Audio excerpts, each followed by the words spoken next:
and 4. So yesterday was all about understanding some of the emotions like anger management. So very simple way of managing anger is not to react, but to respond. Respond andre we need to have patience. How do we develop that patience? Whenever somebody provokes us, ನಮಗೆ ಯಾರಾದರೂ ನಮಗೆ ಏನಾದ್ರು ಉತ್ತೇಜನ ಮಾಡಿದಾಗ, rather immediately saying something, let us analyze, like, am I the right person to answer, whether it is a right answer, ಇದನ್ನ ಹೇಳೋದ್ರಿಂದ ಏನೇನು consequences ಆಗುತ್ತೆ ಅನ್ನೋದನ್ನ ಫಸ್ಟ್ ಸ್ವಲ್ಪ ಅವಲೋಕನ ಮಾಡ್ಕೊಂಡು ಉತ್ತರ ಕೊಡೋದಕ್ಕೆ ನಾವು ರೆಸ್ಪಾಂಡ್ ಮಾಡೋದು ಅಂತೀವಿ. And that is how we can develop patience. That was the first thing we understood. Then we went on taking some examples of watch your thoughts. ನಮ್ಮ ಒಂದು ಫೈನಲಿ ಒಬ್ಬ ಯಾವ ರೀತಿಯ ಒಬ್ಬ ವ್ಯಕ್ತಿ ಆಗ್ಬೇಕು ಅನ್ನೋದಕ್ಕೆ ಏನು ಡಿಸೈಡ್ ಮಾಡುತ್ತೆ, ನನ್ನ ಮೌಲ್ಯಗಳು ಹೆಂಗೆ ಅದಕ್ಕೆ ಕಾರಣವಾಗ್ತವೆ, ಮೌಲ್ಯಗಳು ಹೆಂಗೆ ನಮಗೆ ಸಿಗ್ತವೆ. ಸೊ ಅದನ್ನ ನಾವು ಅರ್ಥ ಮಾಡ್ಕೊಂಡಿದ್ದು thoughts, words, action, habit, character ಅಥವಾ ಆಟಿಟ್ಯೂಡ್ ಅಂತ ಕರಿತೀವಿ. Then values and destination. So ಅದಕ್ಕೊಂದು ಎಕ್ಸ್ಪೆರಿಮೆಂಟ್ ಮಾಡಿ ನೋಡ್ಕೊಂಡ್ವಿ. And we try to understand impact of negativity is very very huge. And being positive is equally challenging and difficult, but it is not impossible. So it is our responsibility to keep feeding positivity. Like ಯಾಕೆ ಇದನ್ನ ನಾನು ನಿನ್ನೆ ಅದನ್ನ ಈ experiment ಮಾಡಿ ತೋರಿಸೋಕೆ ಯಾಕೆ ಅವಶ್ಯಕತೆ ಇತ್ತು ಅಂದ್ರೆ, ಫಸ್ಟ್ ಡೇ ಹೇಳಿದ್ದೊಂದು ಮಾತಿತ್ತಲ್ಲ, garbage in garbage out. That is something you need to understand for throughout your life. ಅದನ್ನ ನಮ್ಮ ಒಂದು ಮನೆಯಲ್ಲಿ ಹಿರಿಯರು, ಮುಂಚೆ ನಮ್ಮ ಅಜ್ಜ ಅವ್ರೆಲ್ಲಾರು ಅಂತ ಇದ್ರು. ನಾವೇನಾದ್ರೂ ಕೂತ್ಕೊಂಡು ಮನೆಯಲ್ಲಿ ಏನಾದ್ರು ನೆಗೆಟಿವ್ ಮಾತಾಡಿದ್ರೆ ಅವ್ರ ಹತ್ತಿರು, ಏಯ್ ಮೂರ್ಖ, ಹಾಗೆಲ್ಲ ಮಾತಾಡಕ್ ಹೋಗ್ಬೇಡ, ಅಸ್ತು ದೇವತೆಗಳು ಅಂತಿರ್ತಾರೆ, ನಾವೇನ್ ಹೇಳಿದ್ದಕ್ಕೆ ಅವರು ತಥಾಸ್ತು ಅಂತಾರೆ. ಅಂದ್ರೆ ಹೇಳ್ದಂಗೆ ಆಗತ್ತೆ. If you keep talking negative ಆಗತ್ತೆ ಏನಾದ್ರು. If you keep speaking positive ಆಗತ್ತೆ. ಅದಕ್ಕೆ ಶುಭ ನುಡಿ, ಯಾವಾಗ್ಲೂ ಒಳ್ಳೇದ್ ಮಾತಾಡು ಅಂತ ಹೇಳ್ತಾ ಇದ್ರು. ಅಂಡ್ ದಟ್ ಈಸ್ ವಾಟ್ ಈ ಸೈಕಾಲಜಿ ಒಳಗೆ ನಾವು ಅದನ್ನ ಎಕ್ಸ್ಪ್ಲೇನ್ ಮಾಡೋದು ಏನಂದ್ರೆ, ಥಾಟ್ ಬಿಕಮ್ಸ್ ಕ್ಯಾರೆಕ್ಟರ್. ಸೊ ಅದನ್ನ ನಾವು ಒಂದು ರೀತಿಯಾಗಿ ಅರ್ಥ ಮಾಡ್ಕೊಂಡ್ವಿ. ಇನ್ನೊಂದು ರೀಸನ್ ಏನು ಅಂತಂದ್ರೆ, this process of campus to corporate, ಅಥವಾ ನಾವೇನೀಗ ಕರಿಯರ್ ಕನೆಕ್ಟ್ ಅಲ್ಲಿ ಇದ್ದೀವಿ, ನಾವು ಟೈಮ್ ಇಲ್ಲಿ ಸ್ಪೆಂಡ್ ಮಾಡ್ತೀವಿ, ಈ ಸಮಯದಲ್ಲಿ ನಮ್ಮ ಮೈಂಡ್ ಸೆಟ್ ಯಾವ ತರ ರೆಡಿ ಆಗತ್ತೆ ಅದನ್ನು ಒಂದು ನಾವು I call it as a learned mind set. ಅದನ್ನ ನಾವು ರೂಢಿ ಮಾಡ್ಕೋತೀವಿ in a positive way. If we tune it, okay, ನನ್ನಿಂದ ಆಗತ್ತೆ, ನಾನು ಮಾಡ್ತೇನೆ, ನಾನು ಕಾನ್ಫಿಡೆಂಟ್ ಆಗ್ತೇನೆ, ನಾನು ಕಲಿತೇನೆ, ನಾನು ಎಲ್ಲ ಸಾಲ್ವ್ ಮಾಡ್ಕೋತೇನೆ, ನಾನು ಕಾನ್ಫಿಡೆಂಟ್ ಆಗಿ ಇಂಟರ್ವ್ಯೂ ಫೇಸ್ ಮಾಡ್ತೇನೆ ಅನ್ನೋದನ್ನ ರಿಪೀಟೆಡ್ ಆಗಿ ನೀನೇ ಎವ್ರಿ ಡೇ ಹೇಳ್ತಾ ಹೋದಾಗ ಆ ಒಂದು ಪಾಸಿಟಿವಿಟಿ ಅಂಡ್ ಆ ಒಂದು ಕಾನ್ಫಿಡೆನ್ಸ್ ಬರ್ತಾ ಹೋಗುತ್ತೆ. ಅದರ್ವೈಸ್ ನನ್ನಿಂದ ಆಗಲ್ಲ, ಹಣೆ ಬರಹ ನಮ್ಮಂತವ್ರಿಗೆಲ್ಲ ಅಲ್ಲ ಅಂತ ಅನ್ಕೊಂಡು ಕೂತ್ಕೊಂಡ್ರೆ we will keep sitting at the same place. Same life will continue. When we want the changed life, the process should be changed. So ಇಷ್ಟೆಲ್ಲ ನಾವು ಅರ್ಥ ಮಾಡ್ಕೊಂಡ್ವಿ. ಅದಾದ್ಮೇಲೆ some like yesterday I was been asked by you, ಏನು ಪ್ರಶ್ನೆಗಳನ್ನ ಕೇಳಿದ್ರಿ. ಏನಂದ್ರೆ, ಕೋಪ ಬಂದಾಗ ಅದ್ರ ಈಕ್ವಲ್ಲಿನೂ ನಮ್ಗೆ ಅಳು ಬಂದ್ಬಿಡತ್ತೆ, ಅಥವಾ ನಮ್ಗೆ ಒಮ್ಮೊಮ್ಮೆ ಬೇಜಾರಾಗಿರತ್ತೆ. ಆ ಇಮೋಷನ್ಸ್ ಅನ್ನ ಏನ್ ಮಾಡ್ಬೇಕು, ಅದನ್ನ ಹೆಂಗೆ ಕಂಟ್ರೋಲ್ ಮಾಡ್ಕೋಬೇಕು ಅಂತ. ಅದಕ್ಕೆ ನಾನೇನಂದ್ರೆ, we will have this discussion today. ಅದಕ್ಕೆ ನಾನು ನಿಮ್ಗೆ ಒಂದು ಸಣ್ಣದೊಂದು ಕಾನ್ಸೆಪ್ಟ್ ಅನ್ನ ನಿಮ್ಗೆ ಇವತ್ತು ನಾನು ತಗೊಂಡ್ ಬಂದಿದ್ದೇನೆ. Along with this we will understand ನಮ್ಮ ಲರ್ನಿಂಗ್ ಸ್ಟೈಲ್ಸ್ ಯಾವ ತರ ಇರುತ್ತೆ, ನಾವು ಯಾವ ರೀತಿಯಾಗಿ ನಮ್ಮ ಅಪ್ರೋಚ್ ಅನ್ನ ನಾವು ಚೇಂಜ್ ಮಾಡ್ಕೋಬೇಕು when it comes to new way of learning. ಯಾಕಂದ್ರೆ ಇಷ್ಟು ವರ್ಷನೂ ನಾವು ಮಾಡ್ಕೊಂಡು ಬಂದಿದ್ದೀವಿ, ಇಲ್ಲ ಅಂತ ಅಲ್ಲ, but it is better to understand what is my learning style. So ಅದನ್ನ ನಾನು ಮುಂದಿನ ಹಂತದಲ್ಲಿ ನಾನು ಇವತ್ತು ನಿಮಗೆ ಅದನ್ನ ತಿಳಿಸ್ಕೊಡ್ತೇನೆ. ಇನಿಷಿಯಲ್ ಆಗಿ let us try to understand how to balance this emotions. So emotions ಅನ್ನ ಬ್ಯಾಲೆನ್ಸ್ ಮಾಡೋದು ಅವಶ್ಯಕತೆ ಇದೆನಾ? See, one thing you need to understand. ಅದ್ರ ಜೊತೆಗೆ ಇನ್ನೊಂದು ಪ್ರಶ್ನೆ ಇತ್ತು ನಿನ್ನೆ. ಏನು ಅಂತಂದ್ರೆ, ಈ ಇಂಗ್ಲಿಷ್ ಮಾತಾಡ್ಬೇಕು ಅಂತಂದ್ರೆ ಗ್ರಾಮರ್ ಎಷ್ಟು ಇಂಪಾರ್ಟೆಂಟ್ ಆಗುತ್ತೆ, ಅಥವಾ ಇಂಗ್ಲಿಷ್ ಮಾತಾಡೋದು ಎಷ್ಟು ಇಂಪಾರ್ಟೆಂಟ್ ಆಗುತ್ತೆ? ಭುವನೇಶ್ವರಿ ಮೇಡಮ್ ಅವರು ಡೆಫಿನೆಟ್ ಆಗಿ ಅದ್ರ ಬಗ್ಗೆ ನಿಮ್ಗೆ ತುಂಬಾ ಡೀಟೇಲ್ ಆಗಿ ತುಂಬಾ ಸರಿಯಾಗಿ ಹೇಳ್ಕೊಡ್ತಾರೆ. She is expert trainer on English communication.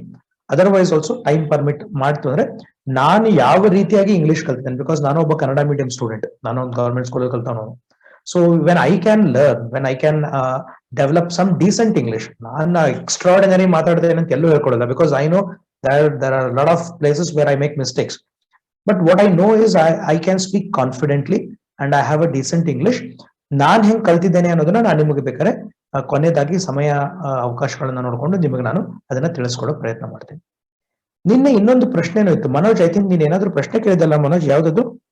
ಅದು ಮ್ಯಾಥ್ಸ್ ಡಿಫಿಕಲ್ಟ್ ಅನ್ಸತ್ತೆ ಸರ್. ಸೊ ಹೇಗೆ ಓವರ್ಕಮ್ ಆಗಿ? ಮ್ಯಾಥಮೆಟಿಕ್ಸ್ ಡಿಫಿಕಲ್ಟ್ ಇದ್ದಲ್ಲ? Okay, right. ಚಲೋ, that I will cover it today. ಅದನ್ನ ನಾನು ಅದೇನೋ ಲರ್ನಿಂಗ್ ಸ್ಟೈಲ್ಸ್ ಅಲ್ಲಿ ನೀನು ಕವರ್ ಮಾಡ್ಕೊಡ್ತೇನೆ. Okay sir. ಬೇರೆ ಏನಾದ್ರು ಪ್ರಶ್ನೆಗಳಿದ್ವ ನಿನ್ನೆ ನಾನು ಉತ್ತರ ಕೊಡದೇ ಇರೋದು, ಇವತ್ತಿಗೆ ಹಾಕೊಂಡಿರೋದು?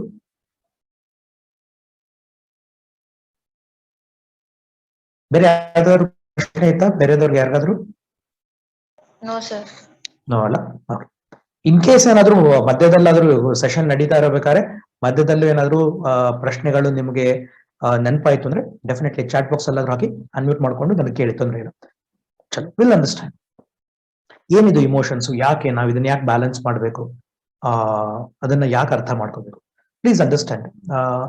ಇನ್ನೊಂದು ಸೆಷನ್ ಬಾಕಿ ಇದೆ, ಏನಂದ್ರೆ ಕ್ಯಾಂಪಸ್ ಟು ಕಾರ್ಪೊರೇಟ್ ಅಂತ ಬರುತ್ತೆ. ಕ್ಯಾಂಪಸ್ ಅಂದ್ರೆ ನಮ್ಮ ಇವತ್ತಿನ ಪರಿಸ್ಥಿತಿ, ಈಗಿನ ಪರಿಸ್ಥಿತಿ, ಈಗ ಯಾವ ವಾತಾವರಣದಲ್ಲಿ ಇದ್ದೀವಿ, ಅದು ಮನೆ ಆಗಿರ್ಬೋದು, ಸ್ಕೂಲ್ ಆಗಿರ್ಬೋದು, ಕಾಲೇಜ್ ಆಗಿರ್ಬೋದು, ಈ ಎನ್ವೈರ್ಮೆಂಟ್ ಅನ್ನು ನಾನು ಕ್ಯಾಂಪಸ್ ಅಂತ ಕರೀತೇನೆ. ಇನ್ನೊಂದು ಎನ್ವೈರ್ಮೆಂಟ್ ಬರುತ್ತೆ, that is called as corporate. So ಅದೊಂದು ಜಗತ್ತು, ಇದೊಂದು ಜಗತ್ತು. ಸೊ ಈ ಜಗತ್ತಲ್ಲಿ ನಾನು ಇರ್ಬೇಕಂದ್ರೆ, ನಮ್ಮ ಊರಲ್ಲಿ ನಾನು ಇರ್ಬೇಕಂದ್ರೆ ನನ್ನದೇ ಆದ ಕೆಲವೊಂದು ರೂಲ್ಸ್ ಅಂಡ್ ರೆಗ್ಯುಲೇಷನ್ಸ್ ಇರುತ್ತೆ. ನಮ್ಮ ಮನೆಯಲ್ಲಿ ಇರ್ಬೇಕಂದ್ರೆ ನಮ್ಮದೇ ಆದ ಕೆಲವೊಂದು ಕಟ್ಟುಪಾಡುಗಳು ಇರ್ತವೆ. ನಮ್ದೊಂದು ರೂಲ್ಸ್ ಅಂಡ್ ರೆಗ್ಯುಲೇಷನ್ಸ್ ನಮ್ಮ ಮನೆ ಹಿರಿಯರು ಡಿಸೈಡ್ ಮಾಡಿರ್ತಾರೆ. ಎಷ್ಟು ಗಂಟೆ ಕೇಳ್ಬೇಕು, ಎಲ್ಲಿ ಮಲ್ಕೋಬೇಕು, ಯಾರು ಏನು ಎತ್ತ ಎಲ್ಲ ಅದಕ್ಕೊಂದು ಇರುತ್ತೆ. ಯಾವ ವಸ್ತುಗಳನ್ನ ಎಲ್ಲಿಡ್ಬೇಕು, ಹೆಂಗೆ ಅಂತ. ಅದು ನಮ್ಮ ಪಕ್ಕದ ಮನೆಯವರ ಮನೆಯಲ್ಲಿ ರೂಲ್ಸ್ ರೆಗ್ಯುಲೇಷನ್ಸ್ ಗಳು ಬೇರೆ ಇರ್ತವೆ, ಫುಡ್ ಹ್ಯಾಬಿಟ್ಸ್ ಗಳು ಬೇರೆ ಇರ್ತವೆ. ಸೊ ನಾವು ನಮ್ಮ ಮನೆಯಲ್ಲಿದ್ದಾಗ ನನಗೆ ಹೆಂಗ್ ಬೇಕೋ ಹಂಗೆ ನಾನು ಇರ್ತೇನೆ. ಆದ್ರೆ ನನ್ನ ಪಕ್ಕದವ್ರ ಮನೆಗೆ ನಾನು ಹೋಗ್ಬೇಕು ಅಂತಂದಾಗ I have to understand the rules and regulations of their home. ಯಾಕಂದ್ರೆ ನಾವು ಅವರ ಮನೆಗೆ ಹೋಗ್ತಾ ಇದ್ದೀವಿ, ಕರೆಕ್ಟ್? ನನ್ನ ಪಕ್ಕದವ್ರ ಮನೆಗೆ ಹೋಗ್ಬೇಕಂದ್ರೇನೆ ಐ ಹ್ಯಾವ್ ಟು ಅಂಡರ್ಸ್ಟ್ಯಾಂಡ್ ಅವ್ರು ಯಾರು, ಏನು ಎತ್ತ, ಅವ್ರು ಯಾವ ತರ ಇದ್ದಾರೆ, ಯಾವ ತರದ ವ್ಯಕ್ತಿತ್ವ ಅವ್ರದ್ದು, ಅವ್ರ ಮೈಂಡ್ ಸೆಟ್ ಏನಿದೆ, ಅವ್ರು ಯಾವ ತರ ನಮ್ಮ ಜೊತೆ ಮಾತಾಡ್ತಾರೆ, ಅದನ್ನೆಲ್ಲಾನು ನಾನು ಸ್ವಲ್ಪ ತಿಳ್ಕೊಂಡು ನಾನು ಅಲ್ಲಿ ಹೋಗಿ ನನ್ನ ವ್ಯವಹಾರಗಳನ್ನ ನಾನು ಮಾಡ್ಕೋತೇನೆ. ಹಂಗೇನೆ ಒಂದೂರಿಂದ ಇನ್ನೊಂದು ಊರಿಗೆ ಹೋಗ್ಬೇಕಂದ್ರೂ ಕೂಡ I need lot of understanding about that new place. And now I am talking about new world, ಹೊಸ ಜಗತ್ತು, ಕಾರ್ಪೊರೇಟ್. ಒಂದು ಹೊಸ ಜಗತ್ತಿಗೆ ನಾವು ಎಂಟರ್ ಆಗ್ತಾ ಇದ್ದೀವಿ ಅಂತಂದ್ರೆ ಅಲ್ಲಿಯ ರೀತಿ ನೀತಿಗಳು, ಅಲ್ಲಿಯ ರೂಢಿಗಳು, ಅಲ್ಲಿ ನಡೀತಾ ಇರೋ ವ್ಯವಹಾರಗಳನ್ನ ನಾನು ಮೊದಲೇ ಅರ್ಥ ಮಾಡ್ಕೊಂಡು ಅಲ್ಲಿ ಹೋಗ್ಬೇಕಾಗತ್ತೆ. ಇಲ್ಲ ಅಂದ್ರೆ ಅಲ್ಲಿ ಹೋದ ತಕ್ಷಣ ಇಲ್ಲಿರೋದೇ ಬೇರೆ, ಅಲ್ಲಿರೋದೇ ಬೇರೆ ಆದಾಗ ನನಗೆ ಅಲ್ಲಿ ಸ್ಟೆಬಿಲಿಟಿ ಆಗಲ್ಲ, ಅಲ್ಲಿ ಗೆಟ್ ಡಿಸ್ಟರ್ಬ್. ಅಂಡ್ ನಾನು ಫಸ್ಟ್ ಡೇ ನಿಮ್ಗೆ ಒಂದ್ 2 ಇಮೇಜ್ ತೋರಿಸಿದೆ. ಒಬ್ನು ನಗ್ತಾ ಇರೋ ಒಬ್ಬ ವ್ಯಕ್ತಿಯ ತಲೆ ಒಳಗಡೆ ಒಂದು ಅಳ್ತಾ ಇರೋ ಒಂದು ಪಾಪು ಇತ್ತು, ಅಥವಾ ಒಂದು ನಿಂತ್ಕೊಂಡಿರೋ ವ್ಯಕ್ತಿಯ ಬಾಕ್ಸ್ ಹೊರಗಡೆ ಪ್ರೊಫೆಷನಲ್ ಆಗಿ ಡ್ರೆಸ್ ಹಾಕೊಂಡಿದ್ರೆ ಒಳಗಡೆ ಅವನು ಕುಗ್ತಾ ಹೋಗ್ತಾ ಇದ್ದಾನೆ. ಅವತ್ತೊಂದು ಮಾತು ಹೇಳಿದೆ, ಏನು ಅಂತಂದ್ರೆ ನಮ್ಮ ಏನು ಭಾವನೆಗಳನ್ನ ನಾವು ಸರಿಯಾಗಿ ನಾವು ಅದನ್ನ ಹತೋಟಿಯಲ್ಲಿ ಇಟ್ಕೋಬೇಕು, ಅಥವಾ ನಮ್ಮನ್ನ ನಾವು ಗಟ್ಟಿ ಮಾಡ್ಕೋಬೇಕು. ಇಲ್ಲ ಅಂದ್ರೆ ಪ್ರೊಫೆಷನಲ್ ಲೈಫ್ ಕಾಲಿಟ್ಟಾಗ ಅಲ್ಲಿ ಬ್ಯಾಲೆನ್ಸ್ ಮಾಡೋಕ್ಕಾಗಲ್ಲ. Please, you need to understand, my dear friends, too much of emotions in any sort, whether it is happy or sad, ಖುಷಿ ಅಂತಾರ, ಖುಷಿ ವಿಚಾರವಾಗಿರುವಂತ ಇಮೋಷನ್ಸ್ ಆಯ್ತು, ಅಥವಾ ಬೇಜಾರಾಗುವಂತ ವಿಚಾರಗಳಾಯ್ತು, ಯಾವುದೇ ಅತಿ ಆದ್ರೂ ಕೂಡ ಅದು ನಮ್ಮನ್ನ ಬ್ಯಾಲೆನ್ಸ್ ಅನ್ನ ತಪ್ಪಿಸುತ್ತೆ. So I need to make my mind set in a such a way that I need to create that balance. ಸಿಕ್ಕಾಪಟ್ಟೆ ಖುಷಿ ಆದಾಗನು ನಾನು ಯಾವ ತರ ರಿಯಾಕ್ಟ್ ಮಾಡ್ಬೇಕು, ಸಿಕ್ಕಾಪಟ್ಟೆ ಬೇಜಾರಾದಾಗೂ ನಾನು ಯಾವ ತರ ರಿಯಾಕ್ಟ್ ಮಾಡ್ಬೇಕು ಅನ್ನೋದಕ್ಕೆ ನನಗೊಂದು ಒಂದು ಹಿಡಿತ ಬೇಕಾಗತ್ತೆ. I need to have that control. Otherwise I will just dance on the tune of my mind. ನನ್ನ ಮನಸ್ಸು ಯಾವ ರೀತಿಯಾಗಿ ಬೀಟ್ಸ್ ಆಗ್ತಾ ಹೋಗುತ್ತೆ ಹಂಗೆ ನಾನು ಕುಣಿತಾ ಹೋಗ್ತೇನೆ. ಖುಷಿ ಆದಾಗ ಒಂಥರ ಕುಣಿತೇನೆ, ದುಃಖ ಆದಾಗ ಒಂಥರ ನಾನು ರಿಯಾಕ್ಟ್ ಮಾಡ್ತೇನೆ. ಅದರಿಂದ ಏನಾಗತ್ತೆ ಅಂದ್ರೆ I will lose the stability of my own life. Neither I'll be having a very decent life in my personal life. Also, I will be having a disturbed life in my professional life. So ಹಂಗಿತ್ತು ಅಂದ್ರೆ ಏನ್ ಮಾಡ್ಬೇಕು, ಈ emotions ಗಳು ಯಾಕೆ? ಅದಕ್ಕೇನೆ ನಾನು ಅವತ್ತೊಂದಿನ example ಕೊಟ್ಟಿದ್ದೆ. ನಾನು ನಿಮ್ಗೆ ಅವತ್ತೇನು ಅಂತಂದ್ರೆ, ಫಸ್ಟ್ ಡೇ ನಾನು ಮಾತಾಡ್ಬೇಕಾದ್ರೆ ಸುಶಾಂತ್ ಸಿಂಗ್ ರಾಜ್ಪೂತ್ ಒಂದು ಎಕ್ಸಾಂಪಲ್ ಕೊಟ್ಟಿದ್ದೆ. ಹಿ was a film actor, successful actor, one of the good actors. ಚೆನ್ನಾಗಿ ಆಕ್ಟಿಂಗ್ ಮಾಡ್ತಿದ್ದ, ಅವ್ರ ಅಪರ್ಚುನಿಟೀಸ್ ಚೆನ್ನಾಗಿ ಸ್ಟ್ರಗಲ್ ಮಾಡ್ದ, ಬಟ್ ಅಪರ್ಚುನಿಟೀಸ್ ಚೆನ್ನಾಗಿ ಬಂತು, ಫಿಲ್ಮ್ಸ್ ಗಳು ಚೆನ್ನಾಗಿ ಬಂದು. ಒಂದು ಫಿಲ್ಮ್ ಅಲ್ಲಿ ಅವನೇ ಒಂದು ರೋಲ್ ಅಲ್ಲಿ, ತಂದೆಯ ರೋಲ್ ಅಲ್ಲಿ ಹೇಳ್ತಾನೆ, ಮಗನ್ಗೆ ಹೇಳ್ತಾನೆ ಸುಯಿಸೈಡ್ ಎಲ್ಲ ಮಾಡ್ಕೊಳ್ಳೋದು ತಪ್ಪು ಕಾಣೋ ಅಂತ ಹೇಳಿದವನು ನಿಜ ಜೀವನದಲ್ಲಿ ಸುಯಿಸೈಡ್ ಮಾಡ್ಕೋತಾನೆ ಅಂತಂದ್ರೆ ಅವನ ಮನಸ್ಸಲ್ಲಿ ಏರುಪೇರಾಗಿರೋ ಇಮೋಷನ್ಸ್ ಗಳನ್ನ ಅರ್ಥ ಮಾಡ್ಕೋಬೇಕಾಗತ್ತೆ ನಾವು. ಅಂತದ್ ಏನಾಗಿತ್ತು ಅವನ್ಗೆ? ದುಡ್ಡಿರ್ಲಿಲ್ವಾ, ಅಥವಾ ಫೇಮಸ್ ಆಗಿರ್ಲಿಲ್ವಾ? ನಾವು ಯಾವ ತರದ ಒಂದು ಜೀವನವನ್ನ ನಾವು ಸಾಗಿಸ್ಬೇಕು ಅಥವಾ ಒಂದು ಡ್ರೀಮ್ ಲೈಫ್ ಅಂತ ಅನ್ಕೋತೀವಲ್ಲ, ಅವ್ನು ಹೀರೋ ಆಗಿದ್ದಾನೆ ಕಣೆ, ಅವನು ಎಷ್ಟು ಚೆನ್ನಾಗಿದ್ದಾನೆ, ಕಾರ್ ಇದೆ, ದುಡ್ಡಿದೆ, ಎಲ್ಲಾರು ಅವನ ಕಡೆ ಬಂದು ಅವನ ಹತ್ರ ಬಂದು ಆಟೋಗ್ರಾಫ್ ತಗೋತಾರೆ.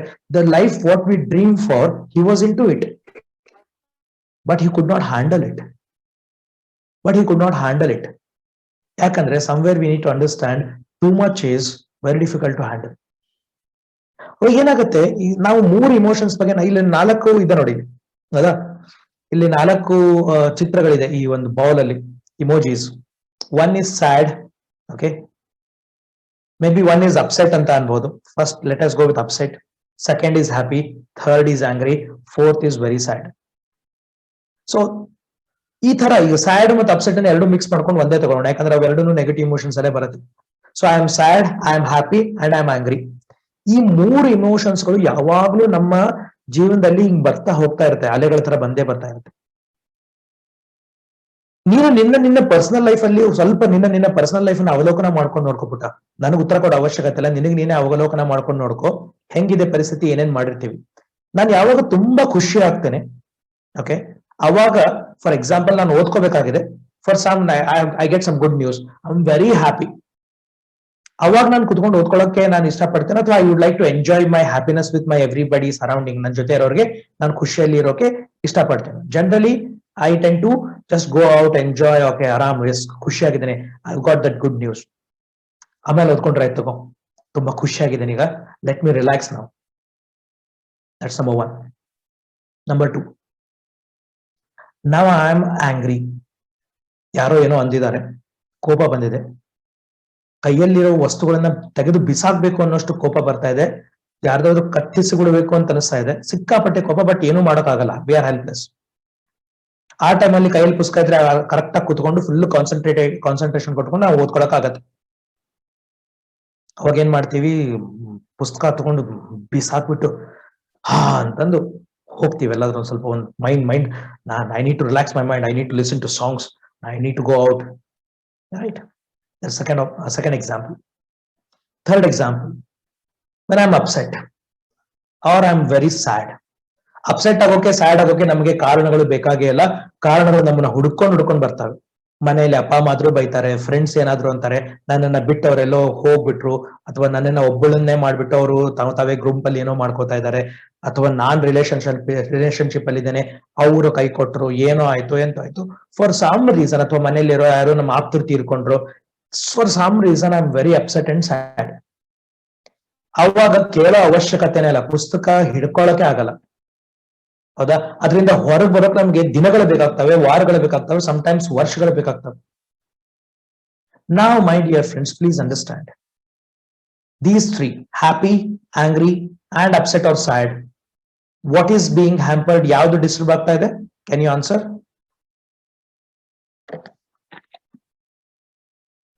Sad. No, my question is, ಈ 3 ಇಮೋಷನ್ಸ್ ಅಲ್ಲಿ ತುಂಬಾ ಖುಷಿಯಾದಾಗಾಯ್ತು, ಬೇಜಾರಾದಾಗಾಯ್ತು, ಅಥವಾ ಸಿಟ್ಟು ಬಂದಾಗಾಯ್ತು, ಯಾವ್ದು ಡಿಸ್ಟರ್ಬ್ ಆಗ್ತಾ ಇದೆ? ಸ್ಟಡೀಸ್ ಅಲ್ಲ? Sir, study. Studies. ಯಾಕಂದ್ರೆ right now you are a student, okay, ಅದರ ಒಂದು ಪರ್ಸೆಪ್ಷನ್ ಅಲ್ಲೇ ನಾನು ಮಾತಾಡ್ತಾ ಇದ್ದೇನೆ. ಈಗ ನಿಮ್ಮ ಉದ್ದೇಶ ಏನು? ಕುತ್ಕೊಂಡು ಓದ್ಕೋಬೇಕಪ್ಪ, ಕರೆಕ್ಟಾ? ಖುಷಿ ಆದ್ರೂ ಆಯ್ತು, ಬೇಜಾರಾದ್ರೂ ಆಯ್ತು, ಸಿಟ್ಟು ಬಂದ್ರೆ ಆಯ್ತು, ಡೈರೆಕ್ಟ್ ಅದು ಸೈನ್ಸ್ ಅಲ್ಲಿ ಹೇಳ್ತೀವಲ್ಲ, directly proportional to our practices. ನಾವು ಏನ್ ಪ್ರಾಕ್ಟೀಸ್ ಮಾಡ್ತಾ ಇದೀವಿ ಅದ್ರ ಮೇಲೆ. ನಿದ್ರೆ ತನ್ಪಾಡಿಗೆ ತಾನು ಬಂದೇ ಬರುತ್ತೆ, ಊಟ ತನ್ಪಾಡಿಗೆ ತಾನೇ ಆಗುತ್ತೆ, ಡೈಲಿ ರೂಟೀನ್ ತನ್ಪಾಡಿಗೆ ತಾನು ನಡೆಯುತ್ತೆ, but only thing which is seriously getting disturbed, okay?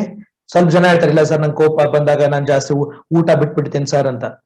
ಒಂದ್ 2 ಅವರ್ ಬಿಡ್ತೀವಿ, 3 ಅವರ್ ಬಿಡ್ತೀವಿ, ಹೊಟ್ಟೆ ಕೆರೆಕ್ ಶುರು ಆದ್ಮೇಲೆ ಬಿಡಕ್ ಆಗಲ್ಲ, ಅದ್ ಹೋಗ್ಬಿಟ್ಟು ಏನಾದ್ರು ತಿನ್ಕೋತೀವಿ, ಹಾಲು ಬ್ರೆಡ್ ಏನೋ ತಿನ್ಕೊಂಡು ಹೊಟ್ಟೆ ತುಂಬಿಸ್ಕೋತೀವಿ. But what about studies? What about our efforts? So ಹಂಗಿತ್ತು ಅಂದ್ರೆ ವಿ ನೀಡ್ ಟು ಅಂಡರ್ಸ್ಟ್ಯಾಂಡ್, ಕೋಪ ಬಂದಾಗ, ತುಂಬಾ ಖುಷಿ ಆದಾಗ, ಅಥವಾ ಸಿಕ್ಕಾಪಟ್ಟೆ ಬೇಜಾರಾದಾಗ ನಮ್ಮ ಇಮೋಷನ್ಸ್ ಅನ್ನ ಯಾವ ರೀತಿಯಾಗಿ ನಾವು ಹ್ಯಾಂಡಲ್ ಮಾಡ್ಬೇಕು ಅನ್ನೋದನ್ನ ಕ್ವಿಕ್ ಆಗಿ ನಿಮಗೆ ತಿಳಿಸ್ಕೊಡೋಕ್ ಪ್ರಯತ್ನ ಮಾಡ್ತೇನೆ ಇವತ್ತು. Again it is experiment, you have to do it. ಇದು ಮಾತ್ರ ಅಲ್ಲ ತಗೊಂಡ ತಕ್ಷಣ ಕಡಿಮೆ ಆಗೋಕೆ, this not a paracetamol, this has to be experimented. Again I have tried it, working for me, maybe it will work for you, but I am sure it will work if you work on it. And next slide ಹೋಗ್ಬಿಟ್ಟು ಅದು ಏನು ಅಂತ ಹೇಳೋಕ್ಕಿಂತ ಮುಂಚೆ ಕೆಳಗಡೆ ಒಂದು ತಕ್ಕಡಿ ಇದೆ ನೋಡಿ, there is a weighing machine where you have brain and heart. Most of the time we get confused whether to go with the brain or whether to go with the heart. ಹೃದಯದ ಮಾತು, ಮನಸ್ಸಿನ ಮಾತು ಕೇಳಬೇಕೋ ಅಥವಾ ನಮ್ಮ ತಲೆ ಮಾತು ಕೇಳಬೇಕು, ಬುದ್ಧಿ ಮಾತು ಕೇಳಬೇಕು, ಮನಸ್ಸಿನ ಮಾತು ಕೇಳಬೇಕು. ಅಂಡ್ ಪ್ಲೀಸ್ ಯಾರಾದ್ರೂ ಹೇಳ್ತಾರೆ don't think, don't go with your brain, go with your heart. Okay, otherwise no, don't listen to your heart, only go with your brain. Not possible. There are few, we need to create proper balance. ಅವಾಗ ಜೀವನ ಸರಿ ಹೋಗುತ್ತೆ. ಇಲ್ಲ ಅಂದ್ರೆ ಕೇವಲ ಮನಸ್ಸಿನ ಮಾತು ಕೇಳು, ನಿನ್ನ ಹೃದಯದ ಮಾತು ಕೇಳು ಅಂತಂದ್ರೆ ಎಕ್ಸಾಮ್ ಬರೆಯೋಕ್ ಹೋಗು, 2+2 ಅಂದ್ರೆ 22 ಬರೀ, ಅದ್ರಲ್ಲಿ ಏನಿದೆ, ನನಗೆ ಇಷ್ಟ ಕಾಣೋ 22 ಬರ್ದ್ಬಿಡು ಅಂತ ಹೇಳ್ತದೆ. So when it comes to something related to calculations, making decisions, whether it is right or wrong, right, like brain will help us. But there are something when it comes to emotions, understanding, okay, helping somebody, heart. So we need to balance it. It is not like ಒಂದೇ ತಗೊಂಡು ಹೋಗೋದು. ಜೀವನದಲ್ಲಿ ಎರಡು ಬೇಕಾಗುತ್ತೆ. ಯಾವ್ದಾದ್ರು ಒಂದ್ ಬೇಕಾಗಿದ್ರೆ ನಮ್ಗೆ ಎರಡು ಇರ್ತಿದ್ವು. So it is our responsibility how best I balance it. ಹಂಗಿದ್ರೆ ಏನ್ ಮಾಡ್ಬೇಕಣ್ಣ? ಈ ನಿನ್ನೆ ಒಂದ್ ಮಾತು ಬಂತಲ್ಲ, ಏನೋ ಬೇಜಾರಾದಾಗ ಪ್ಯಾಥೋ ಸಾಂಗ್ ಕೇಳ್ಬಿಟ್ರೆ ಮನಸ್ಸಿಗೆ ಖುಷಿ ಆಗತ್ತೆ. ಯಪ್ಪ, ಸೈಂಟಿಸ್ಟ್ ಕಳ್ರಿ ನೀವು ಎಲ್ಲಾರು. ಹೊಸದು ಕಂಡಿಡಿದು ಬಿಟ್ಟಿದಾರ.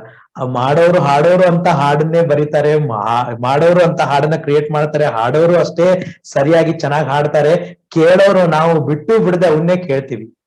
Please understand. See, these emotions will make you to revolve into that. ತುಂಬಾ ಬೇಜಾರಾದಾಗ ನಾವ್ ಯಾಕೆ ಪ್ಯಾಥೋ ಸಾಂಗ್ಸ್ ಅನ್ನ ಅಥವಾ ಈ ಸ್ಯಾಡ್ ಸಾಂಗ್ಸ್ ಅನ್ನ ಕೇಳಬೇಡ ಅನ್ನೋದು ಯಾಕೆ ಅಂತಂದ್ರೆ, ಆ ಟೈಮಲ್ಲಿ ನಿನಗೆ ಅದರ ಅರ್ಥಗಳ, ಶಬ್ದಗಳ ಅರ್ಥಗಳ ಜೊತೆಗೂ ಕೂಡ ಅದರ ಭಾವನೆಗಳು ಟಚ್ ಆಗೋಕ್ ಶುರು ಆಗುತ್ತೆ. ಅಂಡ್ ಅವಾಗ ಏನ್ ಮಾಡ್ತೀವಿ, ನಮ್ಗೆ ಅದೇ ನೆನಪುಗಳಲ್ಲಿ ನಾವು ಮತ್ತೆ ಒಂಥರ ರಿವೈಂಡ್ ಅಂಡ್ ಪ್ಲೇ ಅದರಲ್ಲೇ ಮುಳುಗ್ ಹೋಗ್ಬಿಡ್ತೀವಿ. ಹೊರಗಡೆ ಬರೋಕ್ ನನಗೆ ಆಗಲ್ಲ. ರೈಟ್? ಹಂಗಿದ್ರೆ ಏನ್ ಮಾಡ್ಬೇಕು? ಹಾಡು ಕೇಳೋದ್ರಿಂದ ನಮಗೆ ಪರಿಹಾರ ಸಿಗತ್ತೆ? ಟ್ರೈ ಮಾಡಿ ನೋಡಿ, ಯಾರು ಬೇಡ ಅಂತಾರೆ? Who is stopping you? That is again experiment. But what I say is, negative already ಆಗಿದೆ ಮನಸ್ಸು, ಮತ್ತ್ಯಾಕೆ ಅದಕ್ಕೆ ಇನ್ನ ಸ್ವಲ್ಪ ಬೇಜಾರು ಮಾಡ್ಕೊಳ್ಳೋದು? ಗಾಯ ಆಗಿದೆ, ಮತ್ತ್ಯಾಕೆ ಅದನ್ನ ಕೆರ್ಕೋಬೇಕು ಅಂತ ನನ್ನ ಅಭಿಪ್ರಾಯ. ಪ್ರವೀಣ್ ಅನ್ನ ಹೇಳೋದೆಲ್ಲ ಸರಿ ಇರ್ಬೇಕು ಅಂತ ಏನು ರೂಲ್ ಇಲ್ಲ. ಸೊ ಹಂಗಿದ್ರೆ ಏನ್ ಮಾಡ್ಬೇಕಣ್ಣ? ನಿನ್ ಪ್ರಕಾರ ಏನ್ ಮಾಡ್ತೇನೆ ನೀನ್ ಈ ತರ ಸಿಚುವೇಶನ್ ಅಲ್ಲಿ ಬಂದಾಗ, ತುಂಬಾ ಕೋಪ ಬಂದಾಗ, ತುಂಬಾ ಖುಷಿ ಆದಾಗ, ತುಂಬಾ ಬೇಜಾರಾದಾಗ ನೀನ್ ಏನ್ ಮಾಡ್ತೀಯ? As I am a human being, even I come across with all these emotions. So then what I do is very simple thing. I have practising to convert emotions into energy. Please understand this concept. Convert your emotions into energy. ಏನಿದು energy, ಏನಿದು emotions ಅನ್ನ ಹೆಂಗ್ convert ಮಾಡ್ಬೇಕು? So energy is like, see ಏನಾಗುತ್ತೆ, emotions ಅನ್ನೋದು ಒಂಥರ ಏನ್ ಭಾವನೆ ಇದೆಲ್ಲ, happy, like if when you are happy, ಖುಷಿ ಆದಾಗ it is a positive energy. Certain ಕರೆಕ್ಟಾ? ಒಪ್ಕೋಬೋದಾ? Happiness is a positive energy. Agree? Yes. Angry is a positive energy or negative energy? It is negative. Negative energy. Sad, upset? Negative energy. Negative energy.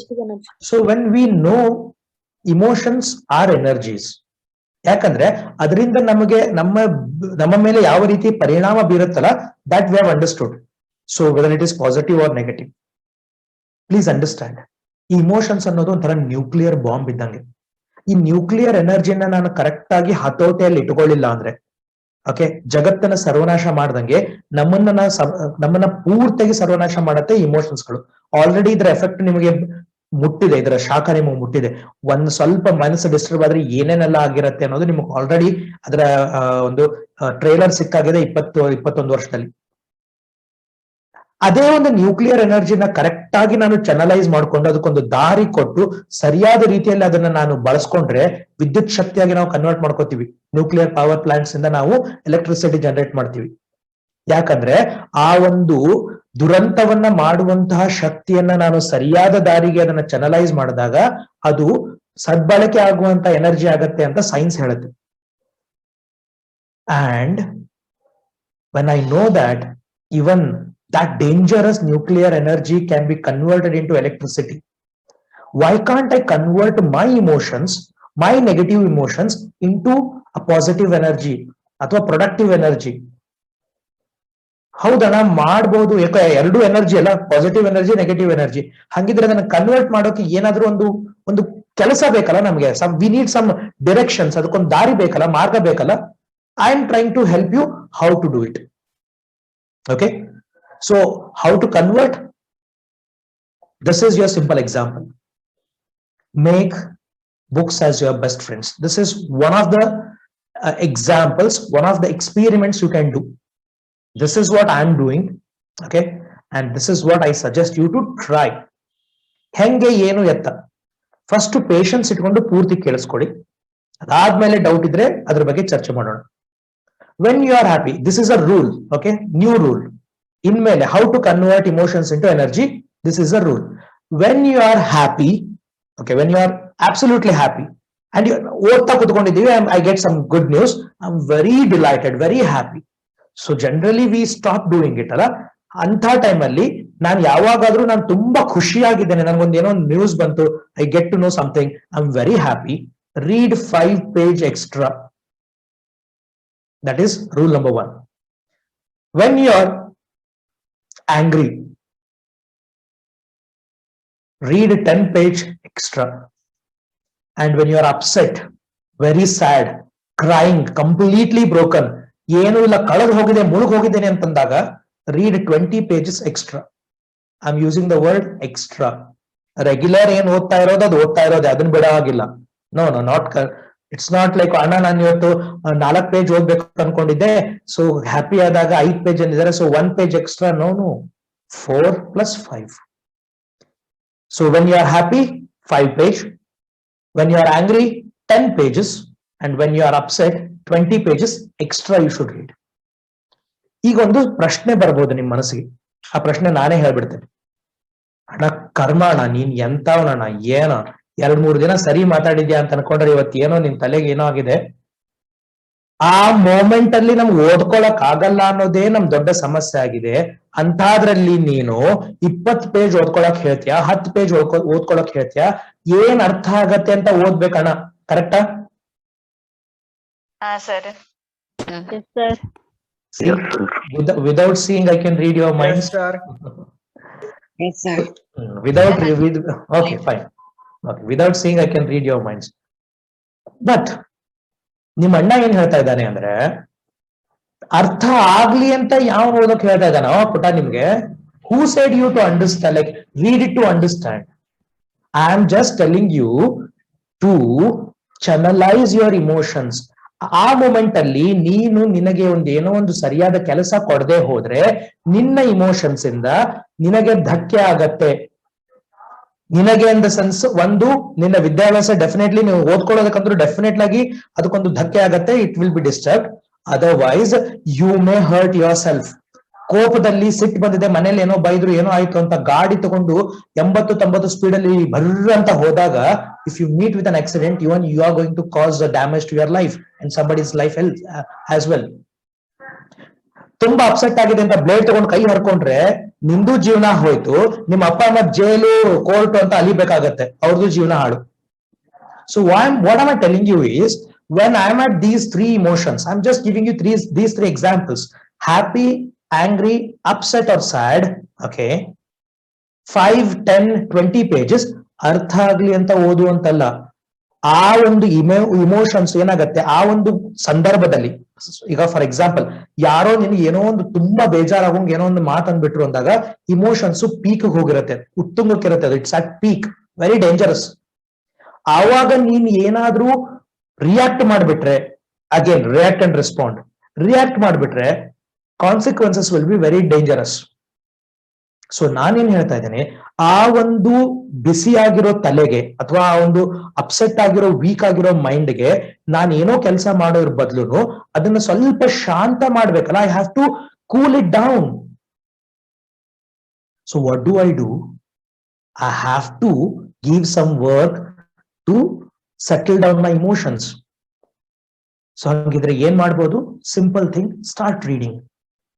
ಅಲ್ಲಣ್ಣ ಮತ್ತೆ ಅರ್ಥ ಆಗಲ್ಲ, ಅರ್ಥ ಆಗೋದು ಬೇಕಾಗಿಲ್ಲ ಪುಟ, but trust me, my own experience, trust me. For example, I am very angry. Okay, I am very angry. Now, as per the rule number 2, I have to read 10 pages. So, ಸಿಟ್ಟು ಬಂದಿದೆ, ಕೋಪದಲ್ಲಿ ಪುಸ್ತಕ ತಗೋತೇನೆ, I just take a book. Okay, and start reading. ಓದ್ಬೇಕು, ನೆಟ್ಟಿಗೆ ಓದ್ಬೇಕು, correct ಆಗಿ ಓದ್ಬೇಕು. ಓದ್ತಾ ಹೋಗ್ತಾ ಇದ್ದಾನೆ, I just reading. Okay, 1 page, 2 page, 3 page, 4 page, ಪೂರ್ತಿಯಾಗಿ ಓದ್ತಾ ಹೋಗ್ತಾ ಇದ್ದಾನೆ. Trust me, by the 5th or 6th page, your emotions are started coming down. By the time you finish 10 pages, okay, at least 10 page ಅಲ್ಲಿ ಒಂದು ಅರ್ಧ page ಆದ್ರೂ ನಿಮ್ಗೆ ಅರ್ಥ ಆಗ್ಬೋದಾ? Yes or no? ಹಾ ಸರ್. ಪಾಸಿಬಿಲಿಟಿ ಅಲ್ಲ ಅರ್ಧ ಪೇಜ್ ಆದ್ರೂ? ಹಾ sir. Yes, sir. This is what I wanted you to understand better.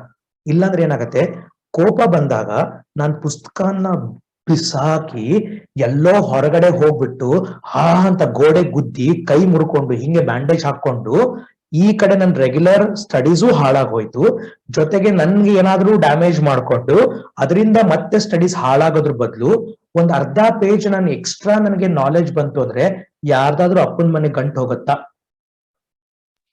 ಇಲ್ಲ ಸರ್. ಇಲ್ಲ ಸರ್. ಕರೆಕ್ಟ್ ಅಲ್ಲ? ನನ್ನ ಕೋಪನ ನಾನು ಇನ್ನೊಬ್ಬರ ಮೇಲೆ ಯಾಕೆ ತೆಗಿಬೇಕು? ಯಾಕಂದ್ರೆ ಆ ಕೋಪಕ್ಕೆ ಏನು ವ್ಯಾಲ್ಯೂ ಯಾರು ಕೊಡಲ್ಲ ಅಂತಂದಾಗ ಕೋಪ ಮಾಡ್ಕೊಂಡು ನನ್ನ ಒಂದು ಪ್ರಾಕ್ಟೀಸ್ ಅನ್ನ, ನನ್ನ ಒಂದು ಪ್ರಿಪರೇಷನ್ ಅನ್ನ, ನನ್ನ ಒಂದು ಶ್ರಮವನ್ನ ನಾನು ಹಾಳು ಮಾಡೋದ್ರ ಬದಲು ಆ ಒಂದು ಕೋಪಕ್ಕೆ ಒಂದು ದಾರಿ ಕೊಡ್ಬೇಕು. ಸಿಟ್ಟಿಂದ 10 ಪೇಜ್ ಓದ್ಕೊ, ಕುತ್ತಲ್ಲೇ ಕುತ್ಕೊಂಡು, ನೀರು ಕುಡಿದೆ ಎದ್ದು ಹೋಗದೆ ಒಂದೇ ಕಡೆ ಕುತ್ಕೊಂಡು ಪನಿಷ್ಮೆಂಟ್ ಅಂತ ತಗೊಂಡ್ ಮಾಡ್ಕೊ. Trust me, initially you will only understand half page, and eventually once you are angry allowed 2-3 page ಆದ ತಕ್ಷಣ your mind starts coming down, but you should completely read 10 pages. Then you are converting your angry emotions into positive energy, that is into your knowledge. Same way, you are very sad, very upset, ಅಳಬೇಕು, ಕೋಪ ಬಂದಿದೆ, ಅಳಬೇಕು, S ಸಿಕ್ಕಾಪಟ್ಟೆ ಬೇಜಾರಾಗಿದೆ, ಯಾರು ಇಲ್ಲ ಅದೆಲ್ಲ ಅಂತದೆ, ಗೊಳೋ ಅಂತ ಅಳ್ಕೊಂಡ್ ಕೂತು ಅದನ್ನೇ ತಿಂಗ್ಳುಗಟ್ಲೆ ಅದನ್ನೇ ನೆನಪಿಸ್ಕೊಂಡು ಮಾಡೋದ್ರ ಬದಲು ಕೈಯಾಗ ಪುಸ್ತಕ ಹಿಡ್ಕೊ, ಅಳ್ಕೋತಾದ್ರೂ ಚಿಂತೆ ಎಲ್ಲ ಓದು. You need some good friend. ಯಾಕಂದ್ರೆ ನಾನು ಒಬ್ಬ ಕೌನ್ಸಿಲರ್ ಆಗಿ ಈ ಮಾತನ್ನ ತುಂಬಾ ಹತ್ರದಿಂದ ಅರ್ಥ ಮಾಡ್ಕೋತೇನೆ. Whenever we are angry, upset or happy, we need someone to share. ಆದ್ರೆ ಅನ್ಫಾರ್ಚುನೇಟ್ಲಿ ಏನಾಗಿದೆ, ನಮಗೊಬ್ಬ ನಿಜವಾದ ಸ್ನೇಹಿತರು ಯಾರು ನಮಗಿಲ್ಲ.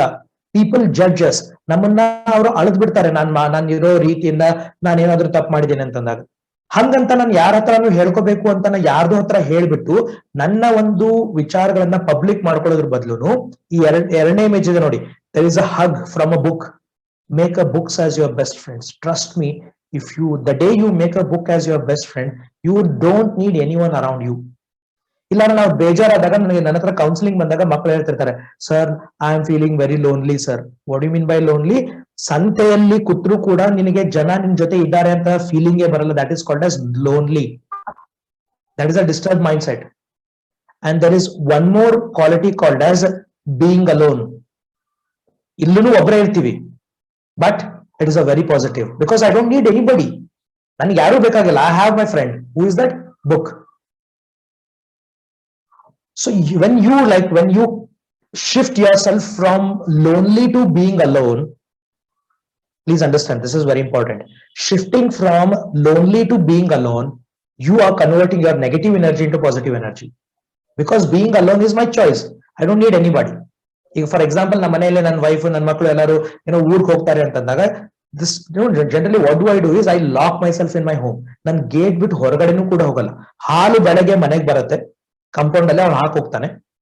I know cooking. I am a very good cook in deed.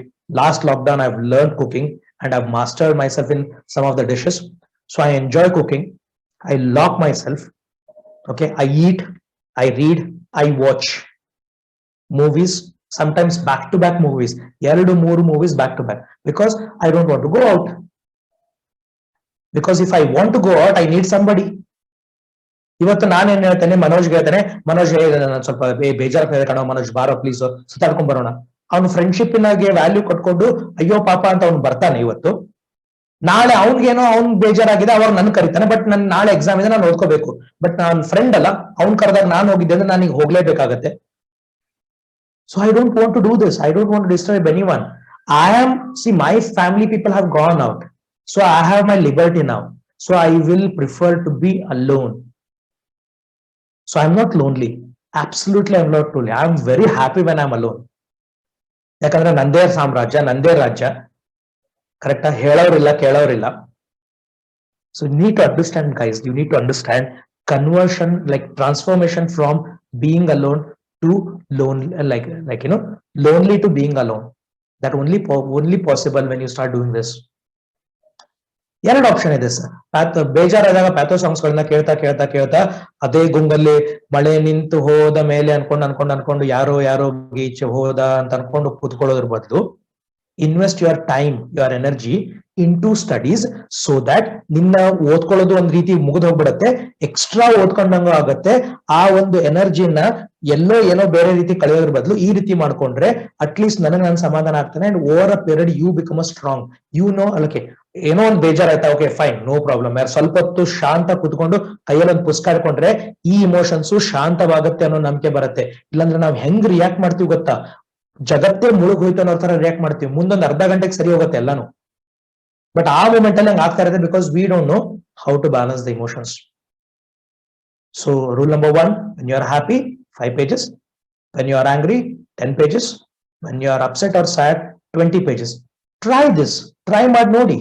Okay, ತಪ್ಪೇನು ಇಲ್ಲ. ಯಾಕಂದ್ರೆ ಈ ಒಂದು ಕರಿಯರ್ ಕನೆಕ್ಟ್ ಒಂದು ಪ್ರಾಜೆಕ್ಟ್ ಅಲ್ಲಿ ನೀವು ಇದ್ದಾಗ ಒಂದು 3 ತಿಂಗಳು ನೀವು ಒಂದು ಹೊಸದೇನೋ ಕಲಿಬೇಕು ಅಂತ ಬಂದಿದ್ದೀರಾ. ಲಿಂಡ್ಸಿ ಹಿಲ್ಟನ್ ಹೇಳ್ತಾ ಇಲ್ಲಲ್ಲ, I will always try to do new things because I get to learn new things. ಹಂಗೇನೆ ಇಲ್ಲಿ ಹೆಂಗೂ ಬಂದಿದ್ದೀರಾ, ಹೊಸದೇನೋ ಕಲಿಬೇಕು ಅಂತ ಅನ್ಕೊಂಡಿದ್ದೀರಾ. ಇದೊಂದು ಹೊಸ ರೂಢಿ ಮಾಡ್ಕೊಂಡು ನೋಡಿ 3 ತಿಂಗಳು. ಸರಿ ಹೋಗ್ಲಿಲ್ಲ ಅಂದ್ರೆ ವೇಸ್ಟ್ ಅಂತೂ ಏನೋ ಆಗಲ್ಲ. ಯಾಕಂದ್ರೆ I am not asking you to roam around, ಎಲ್ಲಾದ್ರೂ ಜಂಪ್ ಮಾಡಿ ಬಾವಿಯಲ್ಲಿ ಹಾರಿ ಅಂತ ಹೇಳ್ತಾ ಇಲ್ಲ. Okay, what I am asking you to read more. Trust me, reading more will never bother you. And it will make you very relaxed, knowledgeable.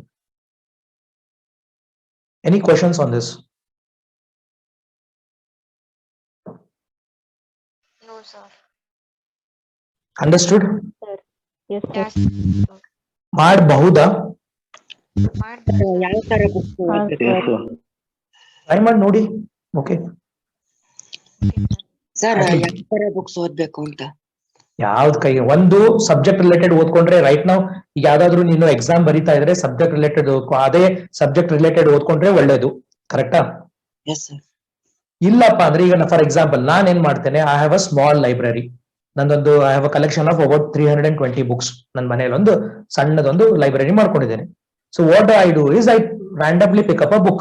I read 10 pages or 20 pages. ನನಗೇನಿದೆ ಅಂದ್ರೆ ನನಗೆ ಇದೇ exam ಬರೀಬೇಕು ಅಂತ ಏನೂ ಇಲ್ಲ. What ever I read is for my knowledge ಅಂತ ನಾನು ಯಾವ್ದೋ ಒಂದು ರ್ಯಾಂಡಮ್ ಪುಸ್ತಕ ಓದ್ತೇನೆ. ಬಟ್ ಯಾವ ಪುಸ್ತಕ ಹಿಡಿದಿರ್ತೇನಲ್ಲ ನೆಕ್ಸ್ಟ್ ಟೈಮ್ ಅದನ್ನೇ ಕಂಟಿನ್ಯೂ ಮಾಡ್ಕೊಂಡು ಹೋಗ್ತೇನೆ, so that I can complete the book. Okay sir. But ಈಗ ರೈಟ್ ನಾವು ನೀನೇನಾದ್ರೂ ಒಂದು ಈಗ ಎಕ್ಸಾಮ್ ಆದ್ರೂ ಬರೀತಿದ್ರೆ ಅಥವಾ ನೀವು ಯಾವ್ದಾದ್ರು ಒಂದು ಕಾಂಪಿಟೇಟಿವ್ ಎಕ್ಸಾಮ್ ಪ್ರಿಪೇರ್ ಆಗ್ತಾ ಇದ್ರೆ ಅದಕ್ಕೆ ಸಂಬಂಧಪಟ್ಟಿದ್ದು ಓದ್ಕೊಳ್ಳೋದೇ ಅನುಕೂಲ. ಯಾಕಂದ್ರೆ ಹೆಂಗೂ ಅದನ್ನೇ ಓದ್ಬೇಕಾಗಿದೆ, ಅದನ್ನೇ ಎಕ್ಸ್ಟ್ರಾ ಓದ್ಕೊಂಡ್ರೆ ನಿಮಗೆ ಅನುಕೂಲ ಆಗುತ್ತೆ. Okay sir. ಅಷ್ಟು ಮೀರಿ ಅದಿಲ್ಲಪ್ಪ ನನಗೆ ಏನಾದ್ರು ಇಲ್ಲ ಅಂದ್ರೆ always see I have made one recent habit, ಒಂದು ರೂಢಿ ಮಾಡ್ಕೊಂಡಿದ್ದೇನೆ. ಅಂದ್ರೆ 15-20 days in month I travel. ಈಗ ಪ್ಯಾಂಡಮಿಕ್ ಗಿಂತ ಮುಂಚೆ ತಿಂಗಳಲ್ಲಿ 15-20 ದಿನ ಟ್ರಾವೆಲ್ ಇರ್ತಿತ್ತು. So whenever I use to travel I use to have a book with me, ಒಂದು ಪುಸ್ತಕ. ಹೌದಾ? ಹಂಗೆ always keep 1 or 2 books with you. ಅಥವಾ ನಿಮ್ಮ ಮನೆಯಲ್ಲಿ ಒಂದು ಕಲೆಕ್ಷನ್ ಅಂತ ಒಂದು 8-10 ಬುಕ್ ನ ಜನರಲ್ ಆಗಿ ಯಾವ್ದೋ ಒಂದು ಮೋಟಿವೇಶನ್ ಸಂಬಂಧಪಟ್ಟಿದ್ದು ಅಥವಾ ಸೆಲ್ಫ್ ಹೆಲ್ಪ್ ಬುಕ್ ಅಂತ ಇರುತ್ತೆ ಅಂತದ್ದು, ಯಾವ್ದೋ ಒಂದು ಬಯೋಗ್ರಫಿನೋ ಯಾವ್ದೋ ಒಂದು ತಗೊಂಡು ಇಟ್ಟುಕೊಳ್ಳಿ. So always it is and please trust me, ಯಾರು ನಮ್ಮ ಮನೆಗೆ ಬರ್ತಾರೆ, ನಮ್ಮ ಹಾಲ್ ಅಲ್ಲಿ ಬಂದು ಕುತ್ಕೋತಾರಲ್ಲ, there first glance is like first ಅವ್ರಿಗೆ ನೋಡೋದೇ ನನ್ನ ಅದೊಂದು ಶೋಕೇಸ್ ತರ ಇತ್ತಲ್ಲ, ಅದನ್ನ ಕನ್ವರ್ಟ್ ಮಾಡ್ಕೊಂಡ್ಬಿಟ್ಟು I have dump the books ನೀಟಾಗಿ ಅನ್ಸಿಟ್ಟಿದೆ. Automatically their opinion changes sir the moment people see. ಯಾಕಂದ್ರೆ ಎಷ್ಟು ಜನ ಹೇಳಿದಾರೆ ಗೊತ್ತಾ, ಇಷ್ಟು ಪುಸ್ತಕಗಳನ್ನ ನಾವು ನೋಡೇ ಇಲ್ಲ ಸರ್. And when you keep more books ಅಲ್ಲ, ಇದು ಒಂಥರ ಪ್ರೆಷರ್ ನಿನ್ ಮೇಲೆ, ಓದ್ಬೇಕಾಗತ್ತೆ. ಸುಮ್ಮನೆ ಡಿಸ್ಪ್ಲೇಗೆ ಇಟ್ಟಿರೋದಲ್ಲ ಅದು. So somewhere we feel that okay, I have some book, somebody with me. ಯಾರು ಇಲ್ಲ ಅಂದ್ರೆ ನನ್ನ ಜೊತೆಗಿರೋದೇ ಅದು ಪುಸ್ತಕ. ನಮ್ಮ ಇವರು ಕಾಮಿಡಿ ಇದು ಮಾಡ್ತಾರಲ್ಲ, ಗಂಗಾವತಿ ಪ್ರಾಣೇಶ, ಅವರು ಹೇಳೋದೇನೋ that is what he says every time ಅಲ್ಲ, ಪುಸ್ತಕ ಓದಿ, ಲ್ಯಾಂಗ್ವೇಜ್ ಯಾವುದೇ ಇರಲಿ ಪುಸ್ತಕ ಓದಿ. Many peoples prefer. Please try this and let me know after at least after a month or one ತಿಂಗಳನೋ 15 ದಿನನೋ ಇದನ್ನ ಎಕ್ಸ್ಪೆರಿಮೆಂಟ್ ಮಾಡಿ ನೋಡಿ. ಅದ್ ಹೆಂಗಿತ್ತಲ್ಲ 23+1 ರೂಲ್, ಅದನ್ನೊಂದು ಎಕ್ಸ್ಪೆರಿಮೆಂಟ್ ಮಾಡೋಕ್ ಹೇಳಿದೆ, ಇದನ್ನು ಎಕ್ಸ್ಪೆರಿಮೆಂಟ್ ಮಾಡೋಕ್ ಹೇಳಿದೆ. ಮಾಡಿ ನೋಡಿ, ಚೆನ್ನಾಗ್ ಅನಿಸ್ತು ಅಂತಾರೆ, ನಿನಗೆ ಅನುಕೂಲ ಆಗತ್ತೆ. ನನ್ಗೆ ತಿಳಿಸು, ನಿನ್ನ ಫ್ರೆಂಡ್ ಸರ್ಕಲ್ ತಿಳಿಸು, ನಿನ್ನ ತಮ್ಮ ತಂಗಿ ಅಕ್ಕನಿಗೆ ತಿಳಿಸು. Let us spread good things. Okay, Yes, sir. Will do it. ಚಲೋ. Any questions on this? No, sir.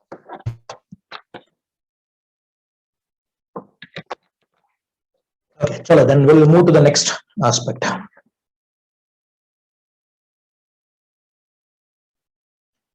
Okay, let's jump into something called as skills, which are with respect to studies.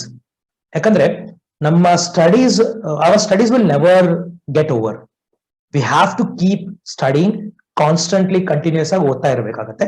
Unfortunately ಏನಾಯ್ತು ಅಂದ್ರೆ ಇದ್ರ ಬಗ್ಗೆ ಏನು ವಿಚಾರಗಳನ್ನ ನಾನು ನಿಮಗೆ ತಿಳಿಸ್ತಾ ಇದ್ದೇನಲ್ಲ, ಮುಂಚೆನೆ ನಮ್ಗೆ ಯಾರಾದ್ರೂ ಹೇಳಿದ್ರೆ ಇನ್ನ ತುಂಬಾ ಅನುಕೂಲ ಆಗಿರ್ತಿತ್ತು.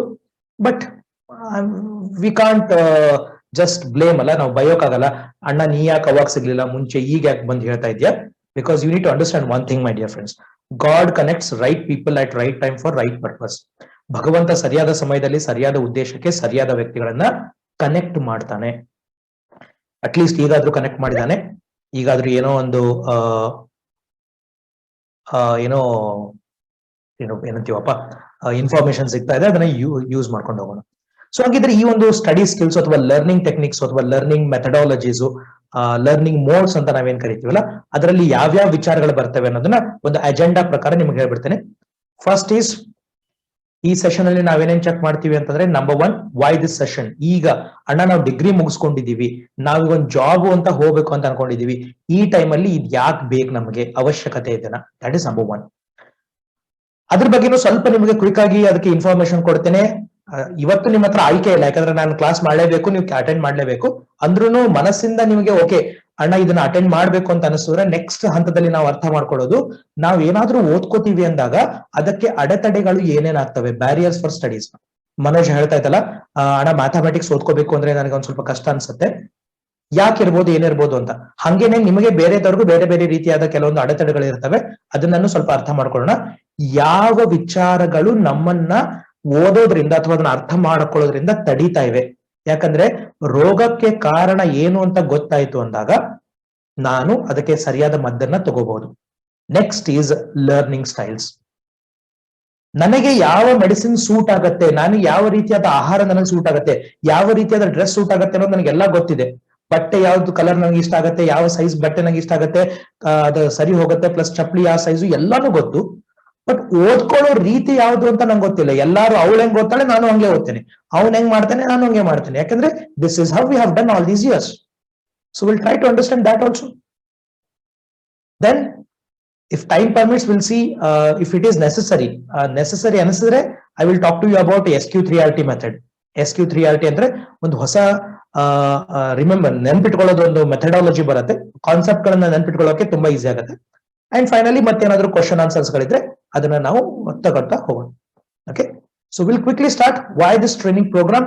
ನಾವು ಈ ಒಂದು ಹಂತಕ್ಕೆ ಬಂದು, ನಾವು ಕಾಲೇಜ್ ಗಿಲೇಜ್ ಎಲ್ಲ ಮುಗಿಸ್ಕೊಂಡ್ಮೇಲೆ ಮತ್ತ್ಯಾಕ್ ಬೇಕಣ್ಣ ಇದು ಅಂತಂದ್ರೆ, number 1,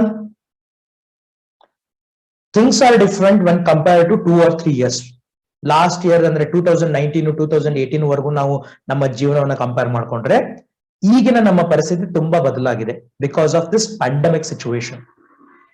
ಈ ಪ್ಯಾಂಡಮಿಕ್ ಸಿಚುವೇಶನ್ ಬಂದಾಗಿಂದ ನಮ್ಮ ಸ್ಥಿತಿಗತಿಗಳು, ಜೀವನದ ಶೈಲಿಗಳು ಪೂರ್ತಿಯಾಗಿ ಚೇಂಜ್ ಆಗಿದೆ. Almost everything is on online. Offline ಅಲ್ಲೇ ಎದುರುಗಡೆ ಟೀಚರ್ ಇದ್ಕೊಂಡು 2 ಸರಿ ಬಿಟ್ಟು 3 ಸರಿ ಬಿಟ್ಟು ಹೇಳಿ ತಿಳಿಸಿ ಎಲ್ಲಾ ಮಾಡ್ದಾಗ್ಲೇನೆ ಎಷ್ಟೋ ಸರಿ ನಮ್ ತಲೆಗೆ ಹೋಗಿರಲ್ಲ. ಅಂಥದೀಗ ಏನಾಗತ್ತೆ, ನಾನ್ ಯಾವ್ದೋ ಒಂದು ಮೂಲೆಯಲ್ಲಿ ಕುತ್ಕೊಂಡು, ನನ್ನ ಮನೇಲಿ ಕುತ್ಕೊಂಡು ಪಾಠವನ್ನ ನಾನು ಹೇಳ್ತಾ ನಾನು ಹೋಗ್ತೇನೆ. ಓಕೆ, ಆದ್ರೆ ಪಾಠವನ್ನ ನಾ ಹೇಳ್ತಾ ಇದ್ದೇನೆ. Just a minute.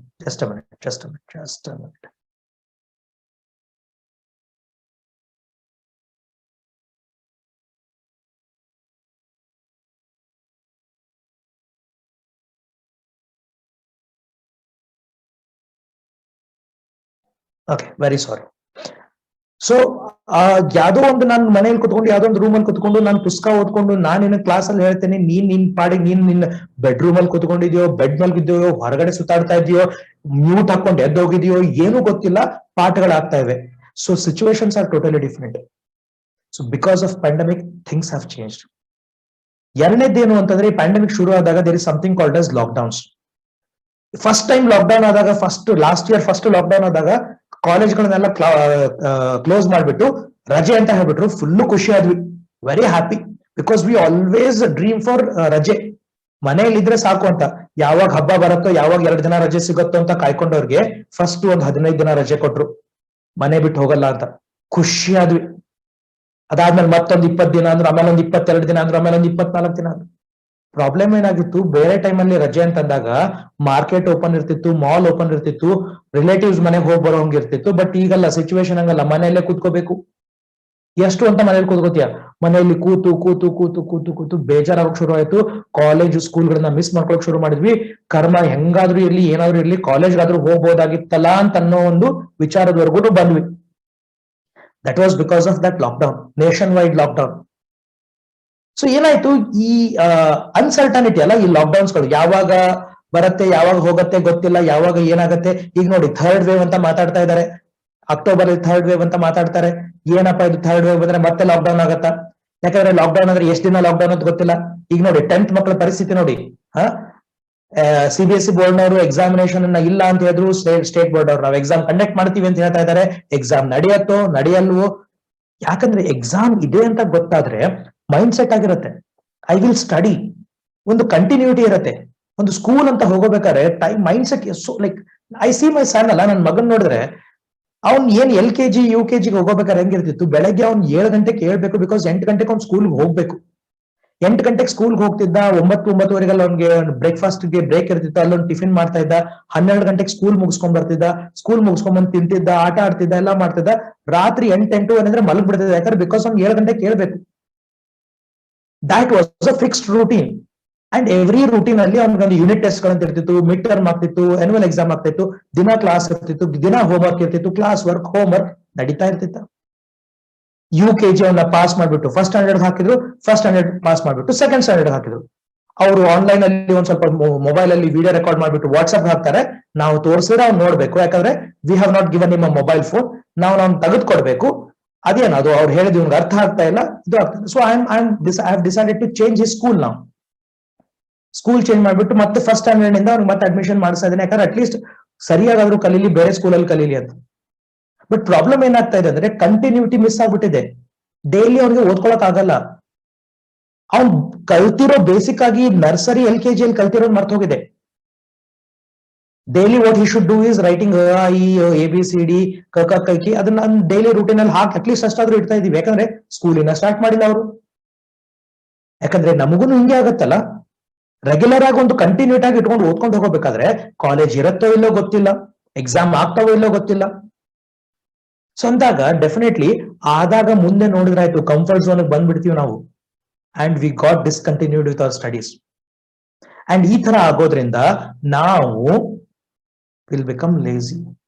ಮನೆಯಲ್ಲೇ ಇರೋದ, ಎಲ್ಲಾರ ಕಾಲೇಜ್ ಹೋಗ್ಬೇಕು ಅಂದ್ರೆ ಬೆಳಗ್ಗೆ ಏಳ್ಬೇಕು, ರೆಡಿ ಆಗ್ಬೇಕು, ಬಸ್ ಹಿಡ್ಕೋಬೇಕು, ರೀಚ್ ಆಗ್ಬೇಕು, ವಾಪಸ್ ಬರ್ಬೇಕು, ಟ್ಯೂಷನ್ಸ್ ಹೋಗ್ಬೇಕು, ಬರ್ಬೇಕು. ಎವ್ರಿಥಿಂಗ್ ವಾಸ್ ಒಂಥರ ಸೈಕಲ್ ಕಂಟಿನ್ಯೂಸ್ ಆಗಿ ಓಡ್ತಾ ಇತ್ತು. ಈಗ ನೋಡಿದ್ರೆ ಎವ್ರಿಥಿಂಗ್ ಮನೆಯಲ್ಲೇ. ಹೇಳೋದು ಬೆಳಗ್ಗೆ ಲಾಗಿನ್ ಮಾಡ್ಕೋಬೇಕಿರು ಅಂತಂದು ಲಾಗಿನ್ ಮಾಡ್ಕೊಂಡು ಅಲ್ಲೇ ಹಲ್ಲು ಮ್ಯೂಟ್ ಅಲ್ಲಿ ಹಾಕೊಂಡು ಗುಡ್ ಮಾರ್ನಿಂಗ್ ಸರ್, ಇದೇ ಕಂಟಿನ್ಯೂ ಆಗತ್ತೆ. ರೈಟ್? ಸೊ ಹೋಗೋದಿಲ್ಲ, ಬರೋದಿಲ್ಲ, ಎಲ್ಲ ಮನೆಯಲ್ಲಿ. So we become lazy. So ಇದರಿಂದ ಏನ್ ಹಾಳಾಗ್ತಾ ಇದೆ ಅಂದ್ರೆ, ಅಟ್ಲೀಸ್ಟ್ ನಾನ್ ಮುಂಚೆ ನನಗೆ ಏನ್ ಡಿಫಿಕಲ್ಟೀಸ್ ಇತ್ತಲ್ಲ, ರೆಗ್ಯುಲರ್ ರೂಟೀನ್ ಅಲ್ಲಿ ಹೋಗ್ತಾ ಹೋಗ್ತಾ ಓದ್ಕೊಳಕ್ ನನಗೇನ್ ಡಿಫಿಕಲ್ಟೀಸ್ ಇತ್ತಲ್ಲ, ಅದಕ್ಕಿಂತ ಜಾಸ್ತಿ ಡಿಫಿಕಲ್ಟೀಸ್ ಇದಾಗಿದೆ. ಯಾಕಂದ್ರೆ ಅವಾಗ ರೆಗ್ಯುಲರ್ ರೂಟೀನ್ ಅಲ್ಲಿ ಇದ್ದಾಗ ಒಂದು ಕಂಟಿನ್ಯೂಟಿಯಲ್ಲಿ ಇದ್ದಾಗ್ಲೇನೆ ನನಗೆ ಅರ್ಥ ಆಗ್ತಿರ್ಲಿಲ್ಲ. ಅದ್ರ ಜೊತೆಗೆ ಮೈ ತುಂಬಾ ಆಲಸ್ಯ ಬಂದಾಗಿದೆ ಅಂದ್ಮೇಲೆ it is very challenging. This is why, my dear friends, I am bringing this topic right now for you. ಇಲ್ಲಿ ನೀನು ಅಭ್ಯಾಸಕ್ಕೆ ಎಕ್ಸಾಮ್ಗೆ ಸಂಬಂಧಪಟ್ಟಿದ್ದು ಓದ್ತೀಯೋ ಬಿಡ್ತೀಯೋ ಗೊತ್ತಿಲ್ಲ, ಬಟ್ ಈ ಕರಿಯರ್ ಕನೆಕ್ಟ್ ಅಲ್ಲಿ ನೀನು next 3 months you have to read continuously daily. There are a lot of things you need to work on. So you need to be on your forefront. ಆ ಫುಡ್ ಸ್ಟೆಪ್ ನ fast ಆಗಿ ನೀನು ಓಡೋ ಒಂದು model ಇಡಬೇಕಾಗತ್ತೆ. So for that you need to understand, because your learning is not at over. ನಿನ್ನ ಓದು ಇನ್ನ ಮುಗ್ದಿಲ್ಲ, ಇಷ್ಟು ಬೇಗ ಮುಗಿಯೋದು ಇಲ್ಲ. So we want, so again when it comes to laziness or ನಾಳೆ ಮಾಡಿದ್ರಾಯ್ತು, again comfort zone, everything is related. Everything is related. ನಾನೇನ್ ಡೇ ಒನ್ ಇಂದ ಮಾತಾಡ್ತಾ ಬರ್ತಾ ಇದ್ದೇನೆ, everything is related. Okay, one more thing which I forgot in my emotion balance ಒಳಗೆ ಒಂದು ಹೇಳೋದು ಮರ್ತೆ. ನಾನೇನ್ ನಿಮ್ಗೆ ಎಕ್ಸಾಂಪಲ್ಸ್ ಕೊಟ್ಟಿದ್ದಲ್ಲ, ಪ್ರಾಂಜಲ್ ಪಾಟೀಲ್ ಆಯ್ತು, ಇರಾ ಸಿಂಗಲ್ ಆಯ್ತು, ಲಿನ್ಸಿ ಹಿಲ್ಟನ್ ಆಯ್ತು, ಅರುಣಿಮಾ ಸಿನ್ಹಾ ಆಯ್ತು, ಅವ್ರು ತಮ್ಮ ಇಮೋಷನ್ಸ್ ನ ಎನರ್ಜಿಯಾಗೆ ಕನ್ವರ್ಟ್ ಮಾಡಿದಾರಲ್ಲ. ಅವ್ರಿಗೂ ಎಷ್ಟೋ ಜನ ಹೋಗ್ತಾ ಬರ್ತಾ ದಿನ ಬೆಳಗ್ಗೆ ಸಾಯಂಕಾಲ ಕುರುಡಿ ಕುಂಟಿ, ನಿನಗೆ ಹಂಗಾಗಲ್ಲ, ಯಾಕಾದ್ರೂ ಹುಟ್ಟಿದ್ಯಾ, ಯಾಕಾದ್ರೂ ಬದುಕಿದ್ಯಾ ಅಂದು ಅವಳನ್ನ ತುಳಿದು ಹಾಕ್ದವ್ರನ್ನ, ಅಂಡ್ ಪ್ಯಾರಾ ಒಲಿಂಪಿಕ್ ನಾನು ಅಥ್ಲೀಟ್ಸ್ ಅದೆಲ್ಲ ಎಕ್ಸಾಂಪಲ್ ಕೊಟ್ಟಾಗ, ಸೊ ಇವ್ರನ್ನೆಲ್ಲರೂ ತಮ್ಮ ಜೀವನದಲ್ಲಿ ಎಷ್ಟು ಇಮೋಷನ್ಸ್ ಭಾವನಾತ್ಮಕವಾಗಿ ಎಷ್ಟು ತುಳಿತಕ್ಕೆ ಒಳಗಾಗಿರ್ತಾರೆ, ಅಂಡ್ ಅವರು ತಮ್ಮ ಭಾವನೆಗಳನ್ನ, ತಮ್ಮ ಇಮೋಷನ್ಸ್ ಅನ್ನ ಅವರು ಎನರ್ಜಿಯಾಗಿ ಕನ್ವರ್ಟ್ ಮಾಡಿದಕ್ಕೆ ಆ ಸಾಧನೆ ಆಗಿರೋದು. Please understand, when they can, why not I? Same thing, when I get into this laziness or a comfort zone, ಎಲ್ಲ ಸರಿಯಾಗಿ ನಡೀತಾ ಇದೆ, ಹೋಗ್ಲಿ ಬಿಡು ನಾಳೆ ನೋಡಿದ್ರಾಯ್ತು ಅಂತ ಅನ್ಕೊಂಡ್ರೆ, my energy will be lost.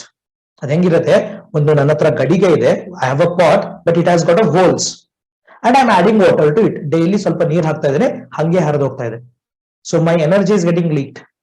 So I need to bring myself back onto the racing track. That is what I am bringing you this concept of study skills. ಹಂಗಿದ್ರೆ ಏನ್ ಮಾಡ್ಬೇಕು? ಕಂಪ್ಯೂಟರ್, ನಾವು ನಮ್ಮ mobile phone ಅಥವಾ computer ನಾವು use ಮಾಡ್ತಾ ಸಿಕ್ಕಾಪಟ್ಟೆ applications ಗಳು ರನ್ ಆಗಿ ಓವರ್ ಪ್ರೊಸೆಸ್ ಆಗಿ ಅದು ಹ್ಯಾಂಗ್ ಆಗ್ಬಿಡುತ್ತೆ, ನಿಂತ್ಕೊಂಡ್ಬಿಡುತ್ತೆ. ಏನ್ ಬ್ಯಾಕ್ ಹೊಡೆದ್ರು ಹೋಗಲ್ಲ, ಹೋಮ್ ಬಟನ್ ಹೊತ್ತಿದ್ರು ಬರಲ್ಲ, ಏನ್ ಮಾಡಿದ್ರು ಬರಲ್ಲ. ಅವಾಗ ಏನ್ ಮಾಡ್ತೀವಿ?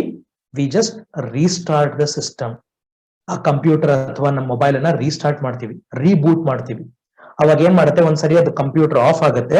ಆಫ್ ಆದ್ಮೇಲೆ ಆನ್ ಆಗೋಬೇಕಾದ್ರೆ ಯಾವ ಅಪ್ಲಿಕೇಶನ್ಸ್ ಗಳು ನೆಸೆಸರಿ ಇವೆ ಅಷ್ಟು ಮಾತ್ರ ಓಪನ್ ಆಗುತ್ತೆ, ಮಿಕ್ಕಿರೋದೆಲ್ಲ ಕ್ಲೋಸ್ ಆಗಿ ಮತ್ತೆ ಈಸಿಯಾಗಿ ಪ್ರೊಸೆಸ್ ಸ್ಟಾರ್ಟ್ ಆಗುತ್ತೆ.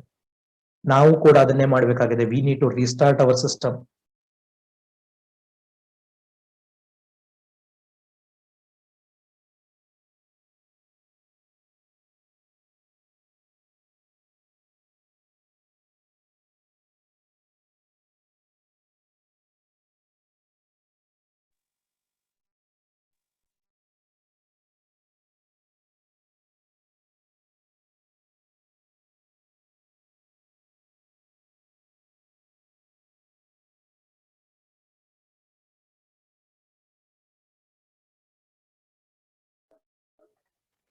Sir?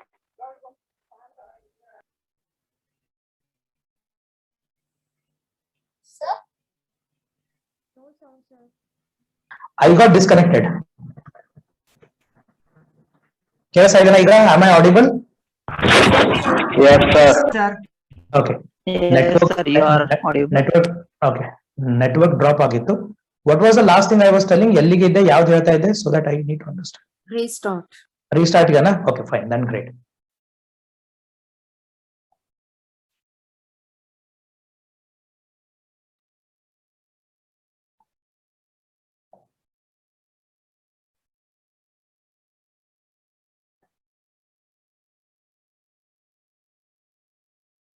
So we need to restart. Okay. ಸಿಕ್ಕಾಪಟ್ಟೆ ವಿಚಾರಗಳು ತಲೆಯಲ್ಲಿ ತುಂಬಿ ತುಳುಕ್ತಾ ಇವೆ. ನೆಸೆಸರಿ ಇರೋದು ಇದೆ, ಅನ್ನೆಸೆಸರಿ ಇರೋದು ಸಿಕ್ಕಾಪಟ್ಟೆ ಇದೆ. ಹೌದಾ? ಅದರಲ್ಲಿ ಎಷ್ಟೋ ಜನ ನಾವು ಓವರ್ ಥಿಂಕ್ ಮಾಡ್ತೀವಿ. ಹಂಗಾದ್ರೆ ಹೆಂಗೆ, ಮುಂದೆ ಏನಾಗತ್ತೆ, ಅವ್ರಂದ್ರೇನು, ಇವ್ರಂದ್ರೇನು, ಮನೇಲಿ ಖಾಲಿ ಕೂತ್ಕೊಂಡಿದ್ದೀನಿ ಹಂಗೆ ಹಿಂಗೆ ಅಂತ. So just restart your system. So restart ಅಂದ್ರೇನು? You need to refresh, you need to focus. So ನಾವು when we it is important, ಇದ್ರ ಬಗ್ಗೆನೂ ನಾವು ಸ್ವಲ್ಪ ಗಮನ ಕೊಡಬೇಕು ಅಂದಾಗ, I take you to the next and important slide, that is barriers for studies. ನಮ್ಮ ಒಂದು ವಿದ್ಯಾಭ್ಯಾಸಕ್ಕೆ ಅಡೆತಡೆ ಆಗುವ ಕಾರಣಗಳೇನು? There are lot of reasons. I am just listing you 9 reasons. 9 ಕಾರಣಗಳನ್ನ ನಿಮ್ಮ ಎದುರುಗಡೆ ಇಡ್ತಾ ಇದ್ದೇನೆ. Okay, let's understand one by one and will proceed further.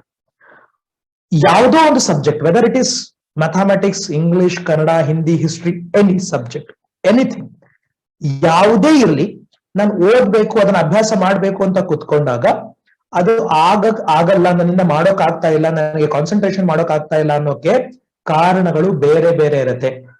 ಕೆಲವೊಮ್ಮೆ ಒಂದೇ ಕಾರಣ ಇರುತ್ತೆ, ಕೆಲವೊಮ್ಮೆ ಮಲ್ಟಿಪಲ್ ರೀಸನ್ಸ್ ಇರುತ್ತೆ. So my dear friends, my dear brothers and sisters, you need to carefully understand amongst these 9 what I am listing. ಇದರಲ್ಲಿ ಏನ್ ನಾನು ಒಂದು 7-8-9 ನಾನು ಲಿಸ್ಟ್ ಮಾಡ್ತಾ ಇದ್ದಾನಲ್ಲ, ಇದರಲ್ಲಿ ಯಾವ ಯಾವ ಕಾರಣಗಳು ನಿಮಗೆ ಅಸೋಸಿಯೇಟ್ ಆಗಿವೆ, ಆ ಆನೆಗೆ ಹೆಂಗೆ ಚೈನ್ ಕಟ್ಕೊಂಡಿತ್ತಲ್ಲ ಆ ರೀತಿಯಾಗಿ ನಿಮಗೆ ಈ ಯಾವ ಏನು ಸಮಸ್ಯೆಗಳು ನಿಮಗ ಕನೆಕ್ಟೆಡ್ ಇರ್ಬೋದು ಅನ್ನೋದನ್ನ ಅರ್ಥ ಮಾಡ್ಕೊಂಡ್ರೆ ಅದಕ್ಕೆ ತಕ್ಕನಾಗಿ ನೀವು ಮುಂದೆ ಅದನ್ನ ಬದಲಾಯಿಸ್ಕೋಬಹುದು. For example, there is a mindset called as interesting subject and boring subjects. ನಮ್ ಚಿಕ್ಕವರಿದ್ದಾಗಿಂದ ನಮ್ ತಲೆಗೊಂದು ಕಾನ್ಸೆಪ್ಟ್ ಕುತ್ಕೊಂಡಿದೆ. ಅದು ಕಾನ್ಸೆಪ್ಟ್ ಅಲ್ಲ, ಅದಕ್ಕೆ ರೋಗ ಅಂತ ಕರಿಬಹುದು ನಾವು. ಅದೊಂಥರ ಡಿಸೀಸ್. ಅದು ಏನು ಅಂದ್ರೆ interesting subject and non interesting subjects. ಯಾರೋ ತಲೆ ತುಂಬಿಡ್ತಾರೆ, ಏನೋ ಕನ್ನಡ ತುಂಬಾ ಚೆನ್ನಾಗಿರುತ್ತೆ, ಹಿಂದಿ ತುಂಬಾ ಚೆನ್ನಾಗಿರುತ್ತೆ, ವಿಜ್ಞಾನ ಅಂದ್ರೆ ಎಕ್ಸ್ಪೆರಿಮೆಂಟಲ್ ಇರುತ್ತೆ, ಮ್ಯಾಥಮೆಟಿಕ್ಸ್ ಅಂದ್ರೆ ಡಿಫಿಕಲ್ಟ್ ಇರುತ್ತೆ. So somebody has put that into our mind. ಯಾಕಂದ್ರೆ ಚಿಕ್ಕವರಿದ್ದಾಗ ಒಂಥರ ಬ್ಲಾಂಕ್ ಸೈಡ್ ಇದ್ದಂಗಲ್ಲ, ಇದು ಒಂದು ಖಾಲಿ ಪೆನ್ ಡ್ರೈವ್. ಏನ್ ಹಾಕ್ತಿವೋ ಅದು ತುಂಬ್ಕೊಂಡು ಹೋಗ್ಬಿಡ್ತೀವಿ ನಾವು. ಕೆಲವೊಂದ್ಸರಿ ಏನಾಗುತ್ತೆ, most of these things are interrelated. So ನನಗೆ ಯಾರ್ದೋ ತಲೆಯಿಂದ ನನ್ನ ತಲೆಯಲ್ಲಿ ಬಂದು ಕುತ್ಕೊಂಡ್ಬಿಟ್ಟಿದೆ. So mathematics is difficult subject. So ಯಾವಾಗ ಅದು ಡಿಫಿಕಲ್ಟ್ ಅಂತ ಬರುತ್ತೆ, ಪ್ರತಿ ಸಂದರ್ಭದಲ್ಲಿ ಅದು ಬಂದಾಗ ಒಂದು ನಾನು ತುಂಬಾ ಭಯ ಬೀಳ್ತೇನೆ, ಅಥವಾ ಇಲ್ಲಿ ಬಿಕಮ್ ಕೇರ್ಲೆಸ್, ಹೆಂಗೂ ತಿಳಿಯಲ್ಲ, ಹೋಗ್ಲಿ ಬಿಡು, ಅಯ್ಯೋ ಏನ್ ಮಾಡಿದ್ರು ತಿಳಿತಾ ಇಲ್ಲಲ್ಲ, ಏನ್ ಮಾಡ್ಲಿ ಕರ್ಮ ಅನ್ಕೊಂಡು. So then I will decide this is not interesting. ಇದು ಬಂದ್ರೆ ನನ್ಗೆ ಟೆನ್ಷನ್ ಆಗಕ್ ಶುರು ಆಗುತ್ತೆ. But other subject I am very good at. ನಂಗೆ ತುಂಬಾ ಖುಷಿ ಆ ಸಬ್ಜೆಕ್ಟ್, ಪದೇ ಪದೇ ಅದನ್ನೇ ಓದ್ಕೊಳ್ಳೋದು, ಇದನ್ನ ದೂರ ಮಾಡ್ತಾ ಮಾಡ್ತಾ ಹೋಗೋದು.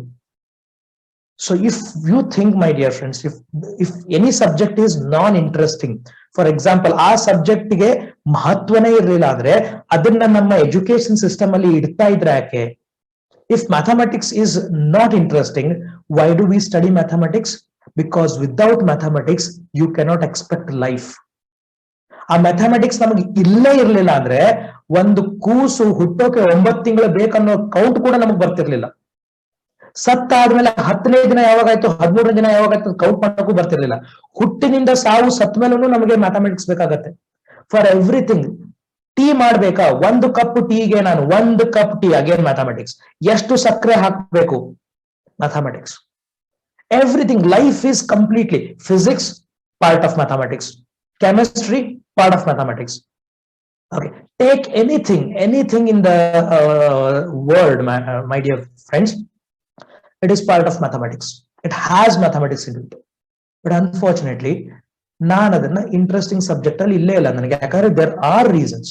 ಅದಕ್ಕೂ ಯಾಕೆ ಕಾರಣ ಅಂತ ಹೇಳ್ತೇನೆ. So one of the reasons ನಾನು ಯಾಕೆ ಓದೋಬೇಕಾದ್ರೆ ನನಗೆ ಅದು ಓದೋಕೆ ಅಡೆತಡೆ ಬರುತ್ತೆ ಅಂದ್ರೆ, I have made a block in my mind that it is not interesting. That is one of the reasons.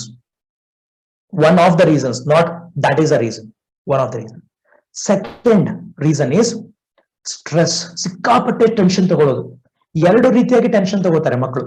ಒಂದು, ಯಾರು ತುಂಬಾ ಜಾಣರಿರ್ತಾರೆ ಅವ್ರಿಗೂ ಸ್ಟ್ರೆಸ್ ಇರುತ್ತೆ, ಅಂಡ್ ಯಾರು ತುಂಬಾ ಅದ್ರ ಬಗ್ಗೆ ಇಗ್ನೋರ್ ಮಾಡ್ತಿರ್ತಾರಲ್ಲ ಅವರು ಸ್ಟ್ರೆಸ್ ತಗೋತಾರೆ. Let me explain both. ಈ ಇಂಟೆಲಿಜೆಂಟ್ ಇರೋ ಸಮಸ್ಯೆ ಏನು ಅಂತಂದ್ರೆ, ಮನೆ ಜನ ಅವರಿಂದ ಬೆನ್ನತ್ತಿರ್ತಾರೆ, ರಿಲೇಟಿವ್ಸ್ ಅವರಿಂದ ಬೆನ್ನತ್ತಿರ್ತಾರೆ, ಸ್ಕೂಲ್ ಟೀಚರ್ಸ್ ಗಳು ಅವರಿಂದ ಬೆನ್ನತ್ತಿರ್ತಾರೆ. ನೀನ್ ತುಂಬಾ ಚೆನ್ನಾಗಿ ಓದ್ತೀಯ, ನೀನ್ ಫಸ್ಟ್ ರ್ಯಾಂಕ್ ಬರ್ಬೇಕು, ನಮ್ಮ ಸ್ಕೂಲಿನ ಕೀರ್ತಿಯ ವಿಜಯ ಪತಾಕೆಯನ್ನು ಹಾರಿಸ್ಬೇಕು, ನೀನ್ ಚೆನ್ನಾಗಿ ಓದು, 90% ಮಾಡು, ಫಸ್ಟ್ ರ್ಯಾಂಕ್ ಬಾ, ಎಲ್ಲಾರು ಬೆನ್ನತ್ಕೊಂಡಿರ್ತಾರೆ. ಸಿಕ್ಕಾಪಟ್ಟೆ ಪ್ರೆಷರ್ ಪಾಪ. ಓಕೆ, ಎಲ್ಲಿ 1-2 ಮಾರ್ಕ್ಸ್ ಕಡಿಮೆ ಬಂದ್ಬಿಟ್ರೆ, ನಾನು ಓದ್ಕೊಂಡಿದ್ ಮರ್ತ್ ಬಿಟ್ರೆ, 90% ಬರ್ದೇ ಹೋದ್ರೆ, ಫಸ್ಟ್ ರ್ಯಾಂಕ್ ಬರ್ದೇ ಹೋದ್ರೆ, that is again a pressure. And when you are at pressure, ಸಿಕ್ಕಾಪಟ್ಟೆ ಮೈಂಡ್ಗೆ ಅದು ಓವರ್ಲೋಡ್ ಆದಾಗ ಓದ್ಕೊಂಡಿದ್ದು ಅರ್ಥ ಆಗಲ್ಲ ಅಥವಾ ಅದು ನೆನಪಿರಲ್ಲ. ಇದು ಒನ್ ಆಫ್ ದ ಪ್ರೆಷರ್. ಇದು ಜಾಣರಿಗೆ. ಅಂಡ್ ಇನ್ನೊಂದ್ ಸ್ವಲ್ಪ ಜನ ಇರ್ತಾರೆ ಲೇಜಿ ಬಗ್ಸ್. ಇವತ್ತನ್ನ ಓದೋದನ್ನ ನಾಳೆ ಹಾಕೊಂಡು ಇನ್ನು ಕೊನೆ ಎಕ್ಸಾಮ್ ಇನ್ನೊಂದು ವಾರ ಅಂದಾಗ ಇಷ್ಟು ಬುಕ್ಸ್ ಆಗ್ಬಿಡ್ತವೆ. ಅವಾಗ ಯಾವ್ದನ್ನ ಓದ್ಲಿ ಯಾವ್ದನ್ನ ಬಿಡ್ಲಿ, ಈ ಪುಸ್ತಕ ಹಿಡಿದಾಗ ಅದನ್ನ ಓದ್ಬೇಕು ಅನ್ಸುತ್ತೆ, ಆ ಪುಸ್ತಕ ಓದಿದಾಗ ಇದನ್ನ ಓದ್ಬೇಕು ಅನ್ಸುತ್ತೆ. So that is a pressure of even passing. ಅಯ್ಯೋ ಪಾಸ್ ಆದ್ರೆ ಆಗ್ತೇನೋ ಇಲ್ಲೋ. Both are pressure. One is because of pressure from the other people, second is pressure from my laziness. ಸಿಕ್ಕಾಪಟ್ಟೆ ಟೆನ್ಷನ್ ಇದ್ದಾಗ, ಇದು ಸಬ್ಜೆಕ್ಟ್ ಗೆ ಸಂಬಂಧಪಟ್ಟ ಟೆನ್ಷನ್ ಆಗಿರ್ಬಹುದು ಅಥವಾ ಬೇರೆ ರೀತಿಯ ಟೆನ್ಷನ್ ಆಗಿರಬಹುದು. ಹೌದಾ? See I have to talk about this. ನಾನು ಯಾರ್ದೋ ಜೊತೆ ರಿಲೇಶನ್ಶಿಪ್ ಇದ್ದೇನೆ, ಅದೇನೋ ಸ್ವಲ್ಪ ಗದ್ಲಕ್ಕೆ ಕನ್ವರ್ಟೆಡ್ ಟು ಸಮ್ ಕಾನ್ಫ್ಲಿಕ್ಟ್ಸ್. ಅಲ್ಲಿ ಅವನಿಂದ ನನಗೆ ಅಥವಾ ಹುಡುಗಿನ ಏನೋ ಭಯ ಅಥವಾ ಆತಂಕ ಏನೋ ನನಗೆ ಅಗೇನ್ ಸ್ಟ್ರೆಸ್. ಮನೆಯಲ್ಲಿ ಹಣಕಾಸಿನ ಸಮಸ್ಯೆ ನಡೀತಾ ಇದೆ, ಅಗೇನ್ ಸ್ಟ್ರೆಸ್. ಈ ತರ ಸ್ಟ್ರೆಸ್ ಇದ್ದಾಗ, ತಲೆಗೆ ನಮಗೆ ಒತ್ತಡ ಇದ್ದಾಗ ಓದ್ಕೊಳ್ಳೋಕೆ ನಮಗೆ ಸರಿ ಹೋಗಲ್ಲ. Next, one more reason, and that is important also. Disliking teacher. If you don't like a teacher, you don't like a subject. Very simple. ಯಾಕಂದ್ರೆ ಆ ಕೆಲವೊಂದು ಕಾರಣದಿಂದ ನಾವು ಕೆಲವೊಬ್ಬ ಗುರುಗಳನ್ನ ಅಥವಾ ಕೆಲವು ಶಿಕ್ಷಕರನ್ನ ನಾವು ಇಷ್ಟಪಡಲ್ಲ. ಕಾರಣಗಳು ನಮಗೆ ಗೊತ್ತು. ಹಂಗೇನೆ ಕೆಲವು ಟೀಚರ್ಸ್ ಗಳನ್ನ ತುಂಬಾ ಇಷ್ಟಪಡ್ತೀವಿ. ಅವ್ರಂದ್ರೆ ನಮಗೆ ದೇವರಿದ್ದಂಗೆ. ಅಂಡ್ ಆ subject is most favourite for us. Love towards teacher is equal to love towards subject. And if I hate teacher, and unfortunately I'm hating subject, ಆ ಸಬ್ಜೆಕ್ಟ್ ಒಳ್ಳೆದಿದ್ರು ಬಿಕಾಸ್ ಆಫ್ ದಟ್ ಫೆಲೋ, ಅವರ ವರ್ತನೆ ಆಯ್ತು, ಅವ್ರು ಹೇಳೋ ರೀತಿ ಆಯ್ತು, ಯಾವುದೋ ಒಂದು ಕಾರಣದಿಂದ I have not developed interest in my subject. ಆ ಕಾರಣಕ್ಕೆ ಅದನ್ನ ಪೆಂಡಿಂಗ್ ಇಟ್ಟ ಹೋಗ್ಬಿಡ್ತೇನೆ. Next, too much of involvement in extra curricular activities like singing, dancing, NCC, NSS, sports ಅಂತ ಕಂಪ್ಲೀಟ್ ಆಗಿ ಅದರಲ್ಲೇ ಇನ್ವಾಲ್ವ್ ಆಗ್ಬಿಡೋದು. ಇದೆಲ್ಲದರಲ್ಲೂ ಇನ್ವಾಲ್ವ್ಮೆಂಟ್ ಇರಬೇಕು. ಬಟ್ ಸ್ವಲ್ಪ ಜನ ಏನ್ ಮಾಡ್ತಾರೆ, ಇಷ್ಟು ಅದರಲ್ಲಿ ಇನ್ವಾಲ್ವ್ ಆಗ್ತಾ ಹೋಗ್ತಾರೆ ಅಂದ್ರೆ ಓದನ್ನ ಬಿಟ್ಬಿಡ್ತಾರೆ. And that creates a gap. 2 ತಿಂಗಳು 3 ತಿಂಗಳು ಕಾಲೇಜ್ಗೆ ಬಂದಿರಲ್ಲ, ಎಲ್ಲೋ ಕ್ಯಾಂಪ್ ಏನೋ ಅಂತ ಹೋಗ್ಬಿಟ್ಟಿರ್ತಾರೆ. ಅಂಡ್ ಸಡನ್ಲಿ ಬಂದಾಗ ನೋಡಿದ್ರೆ ಈ ಕಡೆ ಕ್ಯಾಂಪ್ ಇಂದ ಬಂದ ಮೇಲೆ ಎಲ್ಲಾನು ಕ್ಯಾಂಪಿಂದ ನೆನಪುಗಳು ಬರ್ತಾ ಇರುತ್ತೆ. ಅಂಡ್ ಪ್ಲಸ್ ಓದ್ಬೇಕು ಅಂದ್ರೆ ಕಾನ್ಸೆಪ್ಟ್ ಅರ್ಥ ಆಗ್ತಾ ಇಲ್ಲ, ಕ್ಲಾಸ್ ಜಾಸ್ತಿ ಆಗಿದೆ, ನೋಟ್ಸ್ ಜಾಸ್ತಿ ಇದೆ. That is one of the reasons. ಕೆಲವೊಬ್ಬರಿಗೆ ಹುಷಾರಿರಲ್ಲ, maybe they have some health issues and repeatedly they fall sick, admit ಆಗ್ತಾರೆ. 15 ದಿನ, ತಿಂಗಳುಗಟ್ಲೆ ಅವ್ರು ಕಾಲೇಜ್ ಬರೋಕ್ಕಾಗಲ್ಲ, ಓದ್ಕೊಳಕ್ಕಾಗಲ್ಲ. Again a gap. That is one of the reasons. ಆ ಒಂದು ಕಾಯಿಲೆ ಬೀಳೋದು ನಾವು ಆಗಿರ್ಬೋದು, ನಮ್ಮ ಮನೆಯವರು ಆಗಿರ್ಬೋದು. ನಮ್ಮ ತಂದೆ 22 ಸರಿ ಅಡ್ಮಿಟ್ ಆದ್ರು. He was admitted almost 22 times before he died. So ಅವ್ರ ಹಾಸ್ಪಿಟಲ್ಗೆ ಹೋದ್ರೆ 15 ದಿನ ಅವರಿಂದ ನಾವು ಹೋಗ್ಬೇಕಾ? There are lot of reasons. ಹೌದಾ? ಸೊ ಗ್ಯಾಪ್ ಕ್ರಿಯೇಟ್ ಆಗೋದೆ. Next, fights and bullying. ಈ ಏನಾಗುತ್ತೆ, ನಾವು ಒಂದು ಏಜ್ ಬಂದಾಗ ನಮಗೆ ಇನ್ನೊಬ್ಬರು ನಮ್ಗೆ ಹಿಯಾಸೋದು, ನಮ್ಗೆ ರ್ಯಾಗಿಂಗ್ ಮಾಡೋದು, ಬೈಯೋದು, ಜಗಳ ಮಾಡ್ಕೊಳ್ಳೋದು, ಅವೆಲ್ಲ ಆದಾಗ ಏನಾಗುತ್ತೆ, ಕಾಲೇಜ್ ಹೋದ್ರೆ ಸಾಕು ಅವ್ರು ನನ್ಗೆ ಕಾಡಿಸ್ತಾರೆ, ನಂಗೆ ರೇಗಿಸ್ತಾರೆ ಅನ್ನೋ ಭಯ ಬಂದ್ರೆ ಕಾಲೇಜ್ ಹೋಗೋಕೆ ಮನ್ಸು ಬರಲ್ಲ. ಅಥವಾ ನಾನ್ ಹೊಡೆದಾಡ್ಕೊಂಡ್ ಬರೋದು, ನಾನ್ ಜಗಳಾಡ್ಕೊಂಡ್ ಬರೋದು, ಯಾವ್ದೋ ಸಲುವಾಗಿ, ಯಾವ್ದೋ ಕಾರಣಕ್ಕೋಸ್ಕರ. Because of these reasons I get detach from the studies. School and college environment. ಒಂದೊಂದ್ಸರಿ ಏನಾಗುತ್ತೆ, ನಾವ್ ಎಂತ ಸ್ಕೂಲ್ ಕಾಲೇಜಲ್ಲಿ ಇರ್ತೀವಿ ಅಂದ್ರೆ ಏನು ಇನ್ಫ್ರಾಸ್ಟ್ರಕ್ಚರ್ ಇರೋದೇ ಇಲ್ಲ. ಯಾವ್ದೋ ಒಂದು ಕಿತ್ತೋಗಿರೋ ಬಿಲ್ಡಿಂಗ್ ಇರುತ್ತೆ, ಎಲ್ಲೋಗುತ್ತೆ ಅಲ್ಲೂ. ಆ ಒಂದು ಎನ್ವೈರ್ಮೆಂಟ್ ಹೋಗೋಕ್ಕೂ ಮನಸ್ಸು ಬರಲ್ಲ. ಕೂತ್ಕೊಳ್ಳೋಕ್ ಜಾಗ ಇಲ್ಲ, ನಿಂತ್ಕೊಳ್ಳೋಕ್ ಜಾಗ ಇಲ್ಲ. ನನ್ ಫ್ರೆಂಡ್ಸ್ ಆದ್ರೆ ಒಳ್ಳೆ ಕಾಲೇಜ್ ಹೋಗ್ತಿರ್ತಾರೆ, ನಮ್ಮ ಅಪ್ಪ ಅಮ್ಮ ನಮಗ್ ಸರಿ, ನಮ್ಮ ಹತ್ರ ದುಡ್ಡಿಲ್ಲ, ನಾವ್ ಇಂತಲ್ಲೇ ಹೋಗ್ಬೇಕಲ್ಲ ಅಂತ ಬೇಜಾರ್ ಮಾಡ್ಕೊಂಡು ಅಲ್ಲಿ ಬರೋದು. ಯಪ್ಪ ಯಾಕಾದ್ರೂ ಬರ್ತೀವಿ ಇಲ್ಲಿ ಅಂತ ಅನ್ಕೊಳ್ಳೋದು. That is one of the reasons. ಮನೆಯ ಒಂದು ಕೆಟ್ಟು ಹೋಗಿರೋ, ಹದಗೆಟ್ಟಿರೋ ವಾತಾವರಣ. ಮನೆಯಲ್ಲಿ ಕುಡಿತಿರ್ತಾರೆ, ಜಗಳಾಡ್ತಿರ್ತಾರೆ, ಜೋರಾಗಿ ಟಿವಿ ನೋಡ್ಕೊತಿರ್ತಾರೆ, ಅತ್ತೆ ಸೊಸೆ ಜಗಳ ನಡೀತಿರತ್ತೆ, ಅಮ್ಮಂದು ಅಜ್ಜಿದು ಜಗಳ ನಡೀತಿರತ್ತೆ, ಆ ಗಂಡ ಹೆಂಡತಿ ಜಗಳ ನಡೀತಿರ್ತವೆ. ಅಥವಾ ಅಕ್ಕಪಕ್ಕದಲ್ಲಿ ಏನೋ ಒಂದು ಇದು ಇರುತ್ತೆ, ಏನೋ ಫ್ಯಾಕ್ಟ್ರಿನೋ ಏನೋ ಒಂದು ದೇವಸ್ಥಾನ, ಜೋರಾಗಿ ಮ್ಯೂಸಿಕ್ ಬರುತ್ತೆ, ಸದ್ ಬರ್ತಾ ಇರುತ್ತೆ. ನಾನು ಓದ್ಕೋಬೇಕು ಅಂದ್ರೆ ನಂಗೆ ಆ ಎನ್ವೈರ್ಮೆಂಟೇ ಇಲ್ಲ. ಹಗಲು ರಾತ್ರಿ ಅದೇ ಜಗಳ, ಅದೇ ಇದನ್ನ ನೋಡಿ ನೋಡಿ ನೋಡಿ ನೋಡಿ ಪುಸ್ತಕ ತೆಗಿಬೇಕು ಅಂದ್ರೆ ಅಯ್ಯೋ ಯಾಕಾದ್ರೂ ನಾನು ಬದುಕಿದ್ದೀನಿ ಅನ್ನೋವರೆಗೂ ಬಂದ್ಬಿಟ್ಟಿರೋದು. That is one of the reasons. Next is addictions. Addictions ಅಂದ್ರೆ ಕೇವಲ ಡ್ರಿಂಕಿಂಗು, ಸ್ಮೋಕಿಂಗು, ಡ್ರಗ್ಸು, ಗುಟ್ಕಾ ಅಂತ ಅಷ್ಟೇ ಅಲ್ಲ. Even watching, too much of involvement in internet. Okay, watching porn, masturbation. There are so many things we get addicted to. Correct? So ಏನಾಗುತ್ತೆ, when I am involved, see, when you play a game, it is always joyous. ಖುಷಿ ಕೊಡತ್ತಲ್ಲ, ಒಂಥರ entertaining ಅದು. When you watch videos, when somebody is dancing, ಯಾವ್ದೋ music, ಯಾವನೊಬ್ರು ಕುಣಿತಾ ಇದ್ದಾನೆ ಅಂದ್ರೆ ಬೇಜಾರೇನಾಗುತ್ತೆ. So that is always entertaining. That will attract you more. And ಈ social media ಹೆಂಗಿದೆ ಅಂದ್ರೆ, ನೋಡು, ನಿನ್ಗೆ ಅರ್ಥ ಆಗಿರ್ಬೋದು. ನೀನು ಗೂಗಲ್ ಅಲ್ಲಿ ಯಾವ್ದಾದ್ರು ಒಂದು ಪ್ರಾಡಕ್ಟ್ ಬಗ್ಗೆ ಚೆಕ್ ಮಾಡ್ಕೊ, ಹೌದಾ? ಯಾವ್ದೋ ಮೊಬೈಲ್ ಫೋನ್ ಬಗ್ಗೆ ಒಂದ್ 2-3 ವೆಬ್ಸೈಟ್ ಅನ್ನ ಚೆಕ್ ಮಾಡ್ಕೊ. ಯಾವ ತರ ಇದೆ, ಒಂದು ಯಾವ್ದೋ ಸ್ಯಾಮ್ಸಂಗ್ ಮೊಬೈಲ್ ಫೋನು, ಅಥವಾ ಒಂದು ಮೈಕ್ರೋಮ್ಯಾಕ್ಸ್ ಅಥವಾ ಆಪಲ್ ಮೊಬೈಲ್ ಫೋನು. ಅದಾದ್ಮೇಲೆ ಒಂದು ಅರ್ಧ ಗಂಟೆ ಬಿಟ್ಕೊಂಡು ಅಥವಾ ಇನ್ನೊಂದ್ ಸ್ವಲ್ಪ ಬಿಟ್ಕೊಂಡು ಸೋಷಿಯಲ್ ಮೀಡಿಯಾ, ಫೇಸ್ಬುಕ್ ಅಥವಾ ಇನ್ಸ್ಟಾಗ್ರಾಮಿಗೆ ಬಾ, ಸೇಮ್ ಅಡ್ವರ್ಟೈಸ್ಮೆಂಟ್ ಅಲ್ಲಿ ಬರುತ್ತೆ. That is something called as artificial intelligence. ಅವರು ನಮ್ಮನ್ನ ಅರ್ಥ ಮಾಡ್ಕೋತಾರೆ, ನಾ ಯಾವ ರೀತಿಯಾಗಿ ಇಷ್ಟ ಪಡ್ತಾ ಇದ್ದೇನೆ. ನೀನ್ ಯಾವ ತರ ವಿಡಿಯೋಸ್ ಅನ್ನ ನೀನ್ ನೋಡ್ತಾ ಇರ್ತೀಯಲ್ಲ, ಇನ್ಸ್ಟಾಗ್ರಾಮ್ ಅಲ್ಲಿ ಆಯ್ತು, ಫೇಸ್ಬುಕ್ ಅಲ್ಲಿ ಆಯ್ತು, ಯಾವ ತರ ವಿಡಿಯೋಸ್ ಗಳನ್ನ ರಿಪೀಟೆಡ್ ಆಗಿ ನೋಡ್ತೀಯಾ, ಅದೇ ತರದ ವಿಡಿಯೋಸ್ ಗಳು ಸ್ಟ್ರೀಮ್ ಆಗೋಕ್ ಶುರು ಆಗುತ್ತೆ. ನಿನ್ನ ಫೇಸ್ಬುಕ್ ತುಂಬಾ ಅದೇ ವಿಡಿಯೋಸ್ ಬಂದಿರುತ್ತೆ, ಯೂಟ್ಯೂಬ್ ಅಲ್ಲಿ ಅದೇ ತರದ ವಿಡಿಯೋಸ್ ಬರುತ್ತೆ. ನಾನು ಒಂದು ವಿಡಿಯೋ ನೋಡಿದ ತಕ್ಷಣ ಕೆಳಗಡೆ ಇನ್ನೊಂದು ಬಂದ್ಬಿಡುತ್ತೆ ಸಜೆಷನ್. ಓ ಇದು ನೋಡ್ಬೇಕು, ಇದನ್ನು ನೋಡ್ಬೇಕು, ಇದನ್ನು ನೋಡ್ಬೇಕು, ಅಡಿಕ್ಷನ್. ಈಗ ಏನಾಗಿದೆ ಅಂದ್ರೆ ಕೈಯಲ್ಲಿ ಎಲ್ಲ ಆನ್ಲೈನ್ ಕ್ಲಾಸು, ಕೈಯಲ್ಲಿ ಮೊಬೈಲ್ ಫೋನ್ ಇರಬೇಕು, ಅದ್ರಲ್ಲಿ ಕ್ಲಾಸು ಆಗ್ಬೇಕು, ಅದ್ರಲ್ಲಿ ಸೋಷಿಯಲ್ ಮೀಡಿಯಾನು ಇದೆ. ನಾನು ನೋಡ್ತಾ ಇದ್ದೇನೆ, ಒಂದು ಮೇಲೆಗಡೆ ಒಂದು ಮೆಸೇಜ್ ಬಂತು, ಮೆಸೇಜ್ ಕ್ಲಿಕ್ ಮಾಡಿದೆ, ಅಲ್ಲಿ ಹೋದೆ, ಅದರಿಂದ ಅದ್ರ ಹಿಂದೆ ಹೋಗ್ಬಿಟ್ಟೆ. There are so many things. There is one more reason where I want to address ಇದರಲ್ಲಿ ಇಲ್ಲ, but I have to tell you ಏನು ಅಂದ್ರೆ ಪ್ರಾಪರ್ ನ್ಯೂಟ್ರಿಷನ್ ಇಲ್ಲದೆ ಇರೋದು. And I have to tell you guys, you people have to at least drink 4 or 5 liters of water every day. We have to properly hydrate ourselves. We have to have healthy foods.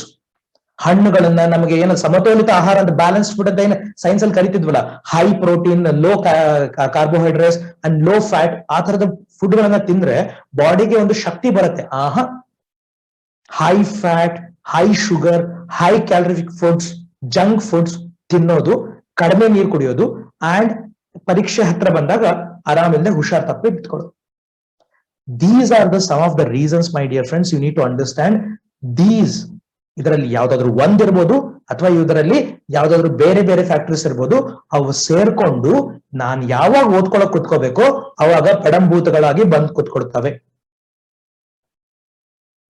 ಇದರಲ್ಲಿ ಇದೇ ಸಮಸ್ಯೆ ಅಂತ ಹೇಳಕ್ ಹೋಗ್ಬೇಡಿ, but ಈ ತರ ಸಮಸ್ಯೆಗಳು ನಿಮ್ಗೆ ಆಗಿವೆನಾ?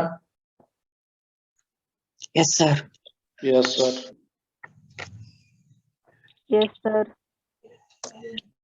Okay, so please understand. ಈ ಸಮಸ್ಯೆಗಳಿಗೆ ನಿಮ್ಗೆ ಈ ತರ ಸಮಸ್ಯೆಗಳು ಆಗಿವೆ ಅಂದ್ರೆ ಅದಕ್ಕೆ ಪರಿಹಾರ ಕಂಡುಕೊಳ್ಳದೆ ಅದನ್ನ ನಾನು ಸಾಲ್ವ್ ಮಾಡ್ದೆ ಸುಮ್ನೆ ಕೂತ್ಕೊಂಡು ನಾನು ಮುಂದೆ ಹೋಗ್ತೇನೆ. ಯಾಕಂದ್ರೆ ಒಂದು ಬಕೆಟ್ ಅಲ್ಲಿ ನಾನು ಅರ್ಧ ನೀರಿದೆ, ಒಂದು ವಾರದ ಹಿಂದೆ ತುಂಬಿಟ್ಕೊಂಡಿದ್ದೆ, ಅರ್ಧ ಬಕೆಟ್ ನೀರಿದೆ, ಅದು ಹೊಲಸಾಗಿದೆ. ಈಗ ಹೊಸದಾಗಿ ಫ್ರೆಶ್ ವಾಟರ್ ಬರ್ತಾ ಇದೆ ಅಂದ್ರೆ ನಮ್ಮ ಮನೆಯಲ್ಲಿ ಮೊದಲಿನ ಜನ ಅಥವಾ ಈಗ ನಾವು ಮಾಡೋದೇನು ಅಂದ್ರೆ ಈ ಹಳೆ ಬಕೆಟ್ ನೀರನ್ನ ಚೆಲ್ಬಿಟ್ಟು, ಹಳೆ ನೀರನ್ನ ಚೆಲ್ಬಿಟ್ಟು ಬಕೆಟ್ ಅನ್ನ ಒಂದ್ಸರಿ ಕ್ಲೀನ್ ಆಗಿ ತೊಳೆದ್ಬಿಟ್ಟು ಫ್ರೆಶ್ ನೀರನ್ನ ಬಕೆಟ್ ಅಲ್ಲಿ ತುಂಬ್ಕೋತೀವಿ, ಕರೆಕ್ಟಾ? ಸೊ ಹಂಗಿದ್ದಾಗ ಈ ಒಂದು ಏನು ಅನ್ಅಡ್ರೆಸ್ಡ್ ಈ ತರ ವಿಚಾರಗಳಿಗೆ ನಾವು ಅದಕ್ಕೆ ಪರಿಹಾರ ಕೊಡದೆ ಅದರ ಬಗ್ಗೆ ಅಡ್ರೆಸ್ ಮಾಡ್ದೇನೆ ಅದನ್ನ ಹಂಗೆ ಬಿಟ್ಬಿಟ್ಟು ನಾವು ಮುಂದೆ ಅದಕ್ಕೆ ಹೊಸದ್ ಹಾಕೊಂಡು ಹೋಗ್ತೀವಿ ಅಂದ್ರೆ ಇದು ಒಂಥರ ವೈರಸ್ ಇದ್ದು ಗ್ಯಾಂಗ್ರೀನ್ ಆಗಿ ನಮ್ಮನ್ನ ಒಂಥರ ಇದನ್ನ ಕೊಳೆಯೋಗ್ ಬಿಡಲ್ವಾ ಅದು ಮನಸ್ಸನ್ನ. ಇವು ಇಲ್ಲೇನೆ ನೀನ್ ಅಡ್ರೆಸ್ ಇದನ್ನ ಮಾಡದೆ ಹೋದ್ರೆ ಇದು ಬೇರೆ ರೀತಿಯಾಗಿ ನಿನ್ಗೆ ಡಿಸ್ಟರ್ಬ್ ಮಾಡುತ್ತೆ ಲೈಫ್ ಲಾಂಗ್ ಆಗಿ. So please understand. ಯಾಕಂದ್ರೆ ಇಲ್ಲೇನಾಗತ್ತೆ ಅಂದ್ರೆ ಇವು ಪರ್ಸನಲ್ ರೀಸನ್ಸ್ಗಳು, ಇವು ಪರ್ಸನಲ್ ಕಾರಣಗಳಾಗ್ತವೆ. ಇನ್ ಕೇಸ್ ನಿನಗೆ ಈ ತರದಲ್ಲಿ ಯಾವ್ದಾದ್ರು ಒಂದು ಸಮಸ್ಯೆ ಆಗಿ ಅದರಿಂದ ಹೊರಗಡೆ ಬರೋಕೆ ನಿನಗೆ ದಾರಿ ತಿಳಿದೆ ಏನ್ ಮಾಡ್ಬೇಕು ಅಂತ ಗೊತ್ತಾಗ್ಲಿಲ್ಲ ಅಂದ್ರೆ ಪಬ್ಲಿಕ್ ಆಗಿ ಓಪನ್ ಆಗಿ ಎಲ್ಲಾರ ಎದುರುಗಡೆ ಇದ್ರ ಬಗ್ಗೆ ಡಿಸ್ಕಷನ್ ಮಾಡೋದು ಬೇಡ. ನನ್ನ ನಂಬರ್ ನಿಮ್ ಹತ್ರ ಇದೆ, ನಿನಗೆ ಸೂಕ್ತ ಅನಿಸ್ತು ಅಂದ್ರೆ ನನ್ನ ಹತ್ರ ಮಾತಾಡ್ಕೊ. ನೀನ್ ಮಾತಾಡಿದ್ದು ನನ್ನ ಮತ್ತೆ ನಿನ್ನ ಮಧ್ಯದಲ್ಲಿ ಮಾತ್ರ ಇರುತ್ತೆ. We will try to find out what is a main reason.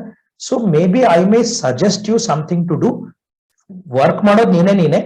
ಇವೆಂಚುಯಲಿ we may find out a solution also. ಅದಕ್ಕೆ ನೀನೇ ಶ್ರಮ ಹಾಕ್ಬೇಕು, but I may help you to understand what possible solution you can go for. Okay, ಇದರಿಂದ ನಾವು ಹೊರಗಡೆ first ಬರ್ಲೇಬೇಕಾಗತ್ತೆ. These are the barriers. Any questions on this?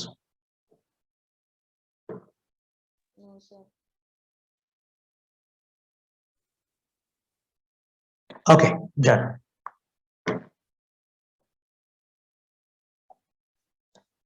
Then ನಮಗೆ ಏನೇನು ಅಡೆತಡೆಗಳು ಆಗ್ತಾ ಇವೆ ಅನ್ನೋದನ್ನ ಅರ್ಥ ಮಾಡ್ಕೊಂಡ್ಮೇಲೆ ನೆಕ್ಸ್ಟ್ ಬರೋದು ಅಭ್ಯಾಸ ಮಾಡುವ ಅಥವಾ ಲರ್ನಿಂಗ್ ರೀತಿಗಳು, ಲರ್ನಿಂಗ್ ಸ್ಟೈಲ್ಸ್ ಗಳಂತ ಕರಿತೀವಿ ನಾವು. What are the learning styles?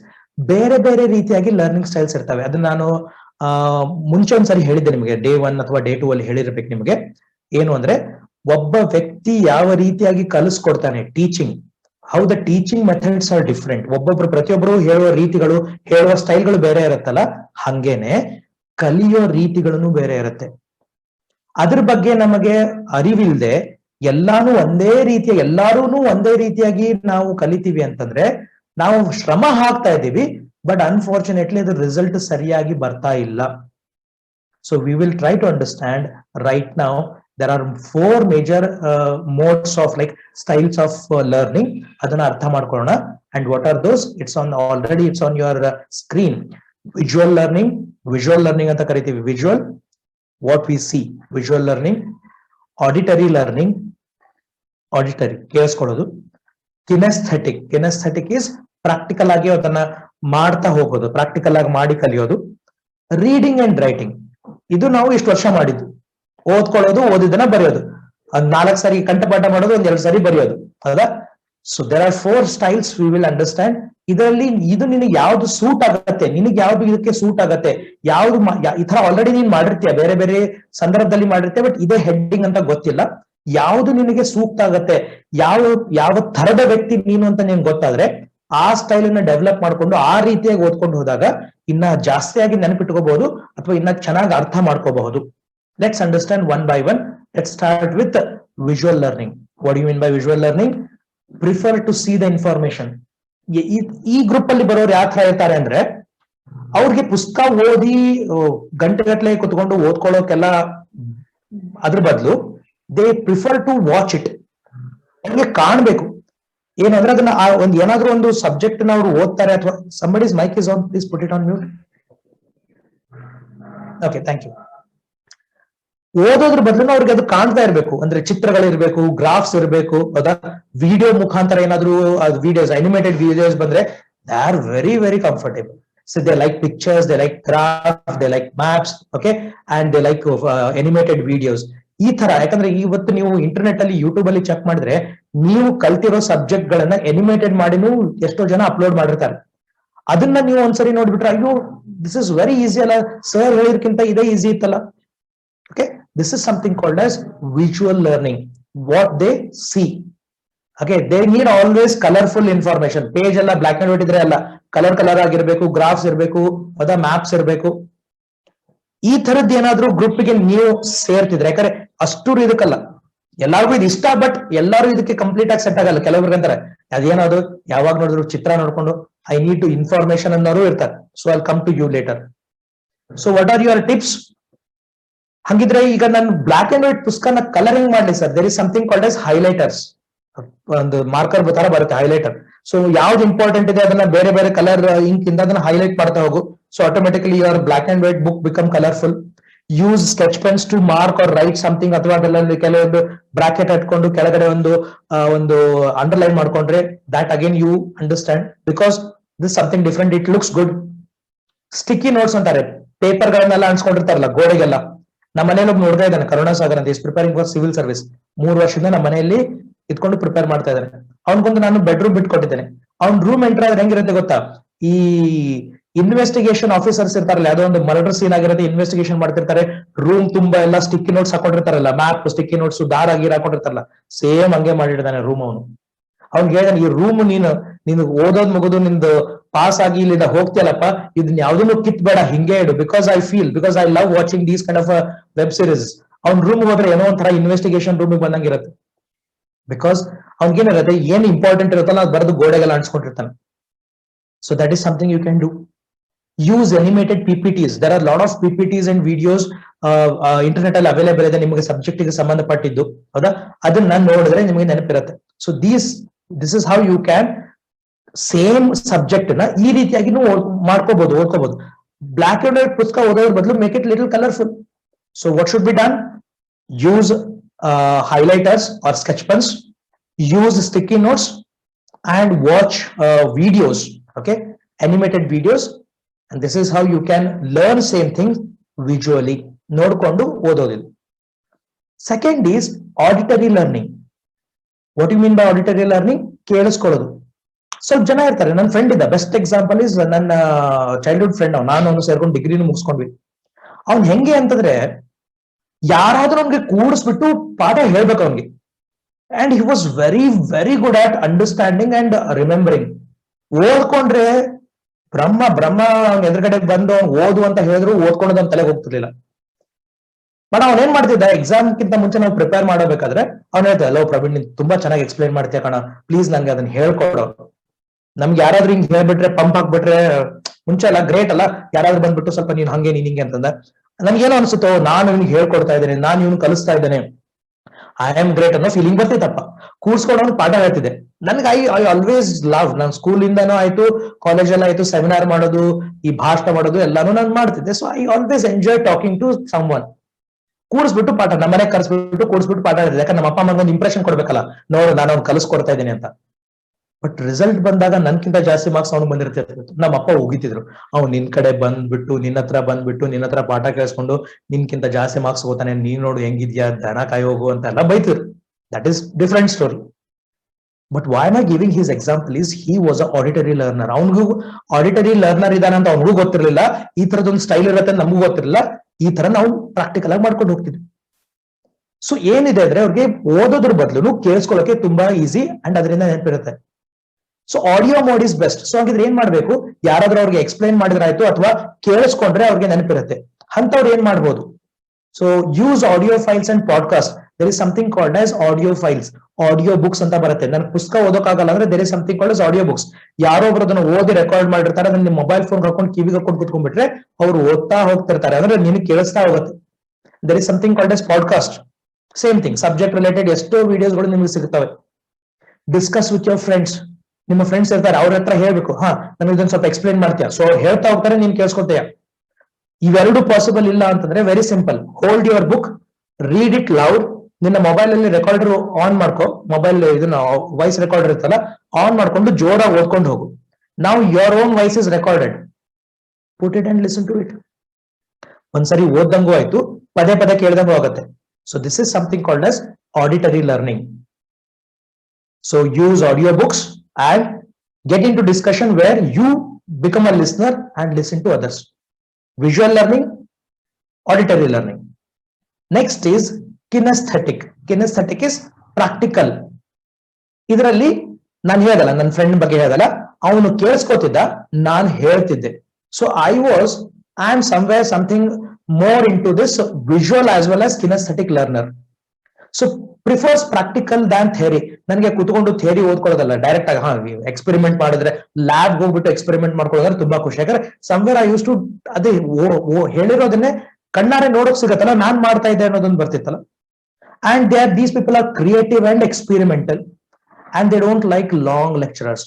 ದೊಡ್ಡ ಕ್ಲಾಸ್ ಅಲ್ಲ, ಅದಕ್ಕೆ ರಾದರ್ ಈ ತರ ಇದ್ದಾಗ, so if this is your condition, one stretch ಆಗಿ ಪೂರ್ತಿಯಾಗಿ ಅವರ್ ಸ್ಟಡಿ ನೀವೇನ್ ಟೈಮ್ ಟೇಬಲ್ ಹಾಕೋತಿರಲ್ಲ, don't put it for hours together, 1 hour 2 hour at a stretch ಹಾಕೋಬೇಡಿ. Make it in a small pieces.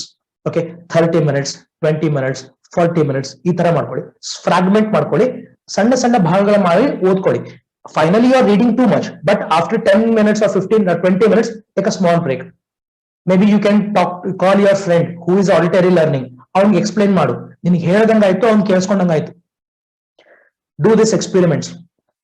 And ಒಂದೇ ಕಡೆ ಕುತ್ಕೊಂಡು ಓದೋರು ಇವರಲ್ಲ, so better walk and talk. So walk and learn, walk and study, ಓದ್ಕೊಳ್ಳೋದು, ಇದು ಮಾಡ್ಕೊಳ್ಳೋದು, ಅಥವಾ ನಿನ್ನೆ ಒಂದು ವಿಡಿಯೋ ರೆಕಾರ್ಡ್ ಮಾಡ್ಕೊಂಡ್ಬಿಟ್ಟು ಅದ್ರ ಮುಂದೆ ನಿಂತ್ಕೊಂಡು ಪ್ರೆಸೆಂಟೇಶನ್ ತರ ಮಾಡೋದು. This is how you should do. Explain the concept to your friends. So this is somewhere you will have to explain. You will be a teacher and you will be explaining. This is kinesthetic, a practical learning. And finally, the last, and which is unfortunately default method. ನಾವು ಇಷ್ಟು ವರ್ಷ ನಮ್ಗೆ default ಆಗಿ ಇದ್ದಿದ್ದ method ಏನು ಅಂತಂದ್ರೆ reading and writing. ಸ್ವಲ್ಪ ಜನ ಇರ್ತಾರೆ, ಅವ್ರಿಗೆ ವಿಡಿಯೋ ನೋಡ್ಕೊಂಡ್ರು ಸರಿ ಹೋಗಲ್ಲ, ಇನ್ನೊಬ್ಬರು ಎಕ್ಸ್ಪ್ಲೈನ್ ಮಾಡಿದ್ರೆ ಅರ್ಥನೇ ಆಗಲ್ಲ. ಹೌದಾ, ಇವೆಲ್ಲ ಏನೂ ಬೇಕಾಗಿಲ್ಲ. ನನಗೆ ಪುಸ್ತಕ ಕೊಡಿ, ನಾನು ಓದ್ಕೋತೇನೆ, ಓದ್ಕೊಂಡು ಒಂದೆರಡು ಸರಿ ಬರೆದ್ ಬಿಟ್ರೆ ಐ ಆಮ್ ಕಂಫರ್ಟೇಬಲ್. ಇಂತಹ ಜನನೂ ಇದ್ದಾರೆ. ಆ ಗ್ರೂಪ್ ಅಲ್ಲಿ ನೀನ್ ಬರ್ತಿದ್ರೆ learn by reading. Okay, read it, write your own notes. ನಿಂದೇ ನೋಟ್ಸ್ ಅನ್ನ ನೀನ್ ತಯಾರು ಮಾಡ್ಕೋ, ಸೊ ದಟ್ ರೈಟಿಂಗು ಆಯ್ತು. Rewrite the answers and concepts. ನೀ ಯಾವ್ದು ಓದ್ಕೊಂಡಿರ್ತಾರೆ, ನೀನೇ ಒಂದು ಕ್ವಶನ್ ಪೇಪರ್ ರೆಡಿ ಮಾಡ್ಕೋ, ಅದಕ್ಕೆ ನೀನೇ ಒಂದು ಇದು ಮಾಡ್ಕೋ, ಏನೋ ಆನ್ಸರ್ ಮಾಡ್ಕೋ. This is how reading and writing. ಯಾವಾಗ್ಲೂ ಅದನ್ನ ಕಂಟಿನ್ಯೂ ಆಗಿ ಏನ್ ಮಾಡ್ಬೋದು, ಇಂಥವ್ರು ಏನ್ ಮಾಡ್ಬೋದು ಅಂದ್ರೆ, there are lot of PDF files are available ನಿಮ್ಮ ಸಬ್ಜೆಕ್ಟ್ ಸಂಬಂಧಪಟ್ಟಿದ್ದು. ಓಕೆ, ಹೆಂಗೆ ಅನಿಮೇಟೆಡ್ ವಿಡಿಯೋಸ್ ರೆಡಿ ಸಿಗತ್ತಲ್ಲ, ಹಂಗೇನೆ PDF ಫೈಲ್ಸ್ ಗಳು ಸಿಗ್ತವೆ. Lot of information will get. So notes and question papers ಅನ್ನ ಕಲೆಕ್ಟ್ ಮಾಡ್ಕೊಂಡು, PDF ಫೈಲ್ಸ್ ಅನ್ನ ಕಲೆಕ್ಟ್ ಮಾಡ್ಕೊಂಡು, you can start reading and writing. Make important notes. ನಿಂದೇ ಒಂದು ನೋಟ್ಸ್ ಅನ್ನ ರೆಡಿ ಮಾಡ್ಕೋ. ಅಂಡ್ ನೀನೇ ಸೆಲ್ಫ್ ಮಲ್ಟಿಪಲ್ ಟೆಸ್ಟ್ ಗಳನ್ನ ತಗೋ. ನೀನೇ ಕ್ವಶನ್ ಪೇಪರ್ ಮಾಡೋದು, ನೀನೇ ಉತ್ತರ ಬರೆಯೋದು, ನೀನೇ ಅಸೆಸ್ಮೆಂಟ್ ಮಾಡ್ಕೊಳ್ಳೋದು. So you are into reading and writing in a repeated way. So these are the 4 different styles of learning. So ಇದರಲ್ಲಿ ಏನಾಗುತ್ತೆ, ನಮ್ಗೆ 2-3 ಅಣ್ಣ ಈ ತರನೂ ಇದ್ದೇನೆ, ನಾನು ಈ ತರನೂ ಇದ್ದೇನೆ, ನನಗೆ ಆಡಿಟರಿನೂ ಇಷ್ಟ ಆಗುತ್ತೆ, ಲರ್ನಿಂಗ್ ವಿಡಿಯೋನು ಇಷ್ಟ ಆಗುತ್ತೆ. ಯಾಕಂದ್ರೆ ವಿಡಿಯೋ ನೋಡಬೇಕಾದ್ರೆ ಕೇಳಿಸತ್ತಲ್ಲ. ಸೊ ನಮ್ಮ ಹತ್ರ ಏನಿರುತ್ತೆ, ಎಲ್ಲಾ ಕಾಂಬಿನೇಷನ್ಸ್ ಇರುತ್ತೆ. ಈ ಅಷ್ಟು ಕಾಂಬಿನೇಷನ್ ನಮ್ಮ ಹತ್ರ ಇದೆ. ಬಟ್ ಯಾವ್ದೋ ಒಂದು ಡಾಮಿನೆಂಟ್ ಇರುತ್ತೆ, ಒಂದು ನನಗೆ ತುಂಬಾ ಇಷ್ಟ ಆಗುತ್ತೆ, ಈ ತರ ಮಾಡಿದ್ರೆ ನಂಗೆ find out that, start working on that, and that is called as learning styles.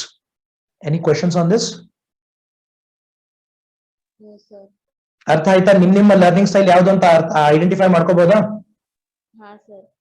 ಈಗ ಏನಾಗತ್ತೆ, ಇದರಿಂದ ಏನಾಗತ್ತೆ ಗೊತ್ತಾ, ಯಾಕೆ ಇದನ್ನ ನಾನು ನಿಮ್ಗೆ ಹೇಳ್ತಾ ಇದ್ದೇನೆ ಅಂತಂದ್ರೆ, ಈಗ ಸಿ ನಾವು ಫಾರ್ ನೆಕ್ಸ್ಟ್ 2.5-3 months ನೀವು ಕರಿಯರ್ ಕನೆಕ್ಟ್ ಅಲ್ಲಿ ಎಫರ್ಟ್ಸ್ ಹಾಕ್ಬೇಕು, ಓದ್ಕೋಬೇಕಾಗಿರತ್ತೆ. ಫಾರ್ ಎಕ್ಸಾಂಪಲ್ GD ಪ್ರಿಪರೇಷನ್ ಮಾಡ್ಬೇಕಾಗಿದೆ. ಸೊ GD ಪ್ರಿಪರೇಷನ್ ಮಾಡ್ಬೇಕು ಅಂದ್ರೆ ಅದಕ್ಕೆ ಬೇಕಾಗಿರೋ ಸಬ್ಜೆಕ್ಟ್ ಅನ್ನ ನಮ್ಗೆ ಬೇಕು. ಆ ಸಬ್ಜೆಕ್ಟ್ ಅನ್ನ ಒಂದ್ ಏನ್ ಮಾಡ್ಬೋದು, ನಾನು ಇಂಟರ್ನೆಟ್ ಹೋಗ್ಬಿಟ್ಟು ಗೂಗಲ್ ಅಲ್ಲಿ ಟೈಪ್ ಮಾಡಿದ್ರೆ ಅದ್ರ ಇನ್ಫಾರ್ಮೇಶನ್ ಬರುತ್ತೆ, ಅದನ್ನ ಬರ್ಕೊಂಡು ಓದ್ಕೋಬಹುದು, ರೀಡಿಂಗ್ ಅಂಡ್ ರೈಟಿಂಗ್. ಅದೇ ಸಬ್ಜೆಕ್ಟ್ ನ ಯೂಟ್ಯೂಬ್ ಅಲ್ಲಿ ಟೈಪ್ ಮಾಡಿದ್ರೆ same information is somebody is talking visual. Okay, so ನಾನು ವಿಜುವಲ್ ಆಗಿ ನೋಡ್ಕೊಂಡಿದ್ದೇನೆ, ನಾನು ಅದನ್ನ ನೋಡ್ಕೊಂಡಿದ್ದೇನೆ, ವಿಡಿಯೋ ನೋಡ್ಕೊಂಡಿದ್ದೇನೆ, ನಂಗೆ ಓದ್ಕೊಳಕ್ ಆಗಲ್ಲ, ನಾನು ವಿಡಿಯೋ ನೋಡ್ಕೊಂಡಿದ್ದೇನೆ, ನನ್ಗೆ ಅರ್ಥ ಆಯ್ತು. ಬಟ್ ನನಗೆ ಅರ್ಥ ಆಗಿದ್ದನ್ನ ಇನ್ನೊಬ್ಬರಿಗೆ ಹೇಳಿದ್ರೆ ನಂಗೆ ಖುಷಿ. So I will find out a person who is auditory. Okay, this is how I have to make a combination. So you have to make a proper pair. ನಿಮ್ಮ ಫ್ರೆಂಡ್ಸ್ ಜೊತೆಗೆ ಯಾವ ತರ ಕಾಂಬಿನೇಷನ್ ಮಾಡ್ಕೋಬೇಕು ಅಂದ್ರೆ, ವಿಜುವಲ್ ಆಡಿಟರಿ ಅಥವಾ ಕಿನೆಸ್ಥೆಟಿಕ್ auditory, ಈ ತರ ಒಂದು ಕಾಂಬಿನೇಷನ್ ಮಾಡ್ಕೊಂಡ್ರೆ ಒಬ್ರಿಗೊಬ್ಬರು ಸಹಾಯ ಆಗತ್ತೆ. ಸೊ ನಿನಗೂ ಈಸಿ ಆಗತ್ತೆ. ಸೊ ಒಂದು ಪೇರ್ ವೈಸ್ ನಾನು ಆಕ್ಟಿವಿಟಿ ಮಾಡಬೇಕಾದ್ರೆ ನನ್ನ ನಾಲೆಜ್ ಶೇರಿಂಗು ಆಗತ್ತೆ, ಚೆನ್ನಾಗಿ ನೆನಪು ಇರುತ್ತೆ. ಸೊ ಇಲ್ಲಿ ಏನಾಗತ್ತೆ, ಎಲ್ಲಾನು ಓದ್ಕೊಂಡು ಬರದೇ ಮಾಡ್ಬೇಕು ಅನ್ನೋ ಒಂದು ಕಾಲ ಇತ್ತು. ಅವಾಗ ನಮ್ಗೆ ಇಂಟರ್ನೆಟ್ ಇರಲಿಲ್ಲ, ಏನೂ ಇರಲಿಲ್ಲ. ಅವಾಗ that was a only method. But now when we have all these options, let us find out what suits me better. ನನಗೆ ಯಾವ್ದು ತುಂಬಾ ಸೂಕ್ತ ಆಗ್ತಾ ಇದೆ ಅದನ್ನ ಬಳಸ್ಕೊಂಡು ಆ ರೀತಿಯಾಗಿ ಮಾಡ್ಕೊಂಡ್ರೆ ಇನ್ನ ಚೆನ್ನಾಗಿ ನೆನಪಿಟ್ಕೋಬಹುದು, ಇನ್ನ ಚೆನ್ನಾಗಿ ಆ ಕಾನ್ಸೆಪ್ಟ್ ಗಳನ್ನ ನಾನು ಅರ್ಥ ಮಾಡ್ಕೋಬಹುದು. ನೆನ್ಪಿಟ್ಕೊಳ್ಳೋದಾಯ್ತು, ಅರ್ಥ ಮಾಡ್ಕೊಳ್ಳೋದಾಯ್ತು, ಎರಡು ಪಾಸಿಬಿಲಿಟಿ ಬರುತ್ತೆ. ಇದನ್ನ ಪ್ರಯತ್ನನೂ ಮಾಡಿ ನೋಡಿ. ಓಕೆ,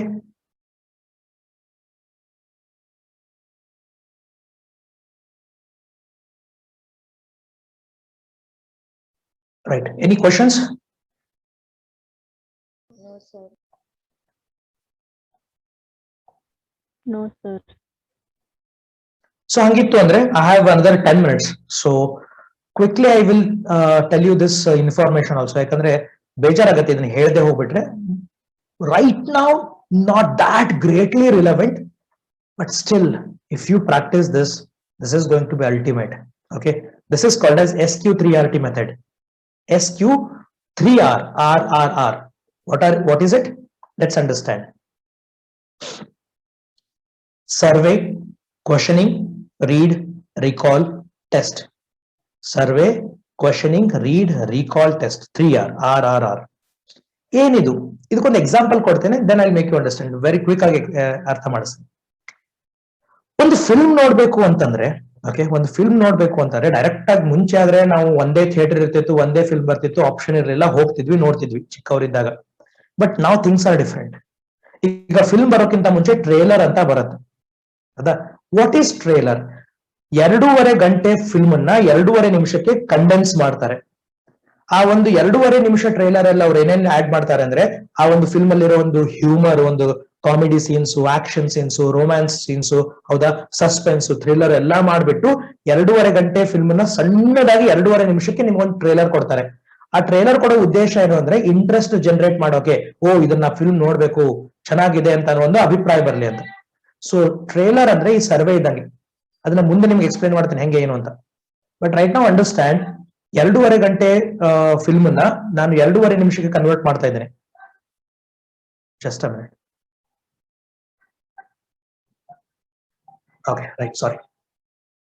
ಸೊ 2.5 ನಿಮಿಷಕ್ಕೆ ಬಂತು. ಫಸ್ಟ್ ನಾವು ಟ್ರೇಲರ್ ನೋಡ್ತೀವಿ. ಟ್ರೇಲರ್ ನೋಡಿದಾಗ ನನಗೊಂದು ಕಲ್ಪನೆ ಸಿಗತ್ತೆ, ಐ ಗೆಟ್ ಅನ್ ಐಡಿಯಾ, ಯಾವ ತರದ ಫಿಲ್ಮ್ ಇರಬಹುದು ಇದು. Somebody's mic is on.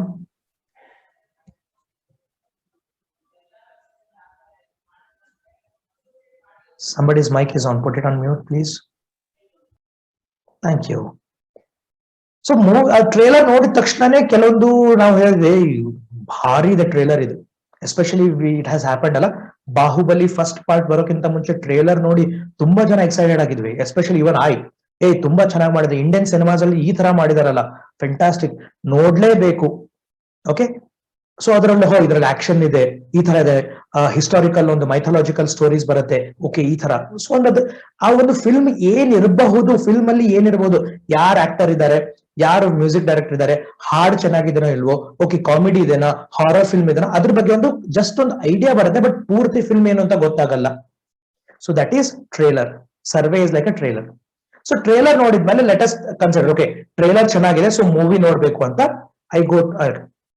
Trailer ನೋಡಿದ್ಮೇಲೆ ನಾವು ಡಿಸೈಡ್ ಮಾಡ್ತೀವಿ, ಈ ಹೀರೋ ಇವನ ಇವನ್ ಫಿಲ್ಮ್ ಚೆನ್ನಾಗಿರಲ್ಲ, ನೋಡೋದಿಲ್ಲ, ಹಾಡ್ ಚೆನ್ನಾಗಿಲ್ಲ, ಬೇಡ ಬಿಡು, ಚೆನ್ನಾಗಿದೆ ನೋಡ್ಬೇಕು. So after watching trailer we will question our self, ನೋಡ್ಬೇಕಾ ನೋಡ್ಬಾರ್ದ, ಕರೆಕ್ಟಾ? ನೋಡೋದಾದ್ರೆ ಒಂದ್ಸರಿ ನೋಡ್ಬೇಕಾ, ಯಾರ್ಯಾರು ಹೋಗ್ಬೇಕು, ಹೆಂಗ್ ಹೋಗ್ಬೇಕು, ವಿತ್ ಫ್ಯಾಮಿಲಿ ಹೋಗೋದಿದೆನಾ, ಓನ್ಲಿ ಫ್ರೆಂಡ್ಸ್ ಹೋಗೋದಿದೆನಾ, that all will decide in questioning. That is second part after watching trailer. ಈಗ ನಾವು ಡಿಸೈಡ್ ಮಾಡಾಗಿದೆ ನೋಡ್ಬೇಕು ಅಂತ, then we go and watch movie for 2.5 hours. That is reading. ನಾನು ಹೋಗ್ಬಿಟ್ಟು ಥಿಯೇಟರ್ ಕೂತ್ಕೊಂಡು ಫ್ರೆಂಡ್ಸ್ ಎಲ್ಲ ಕೂತ್ಕೊಂಡು ನಾವು ಫಿಲ್ಮ್ ನೋಡ್ತಾ ಇದೀವಿ, 2.5 ಗಂಟೆ ಫಿಲ್ಮ್ ನೋಡಿದ್ವಿ. So I have watched. So that is called as reading. Next recall. Film ಮುಗೀತು, ವಾಪಸ್ ಬರ್ತಾ ಇದೀವಿ.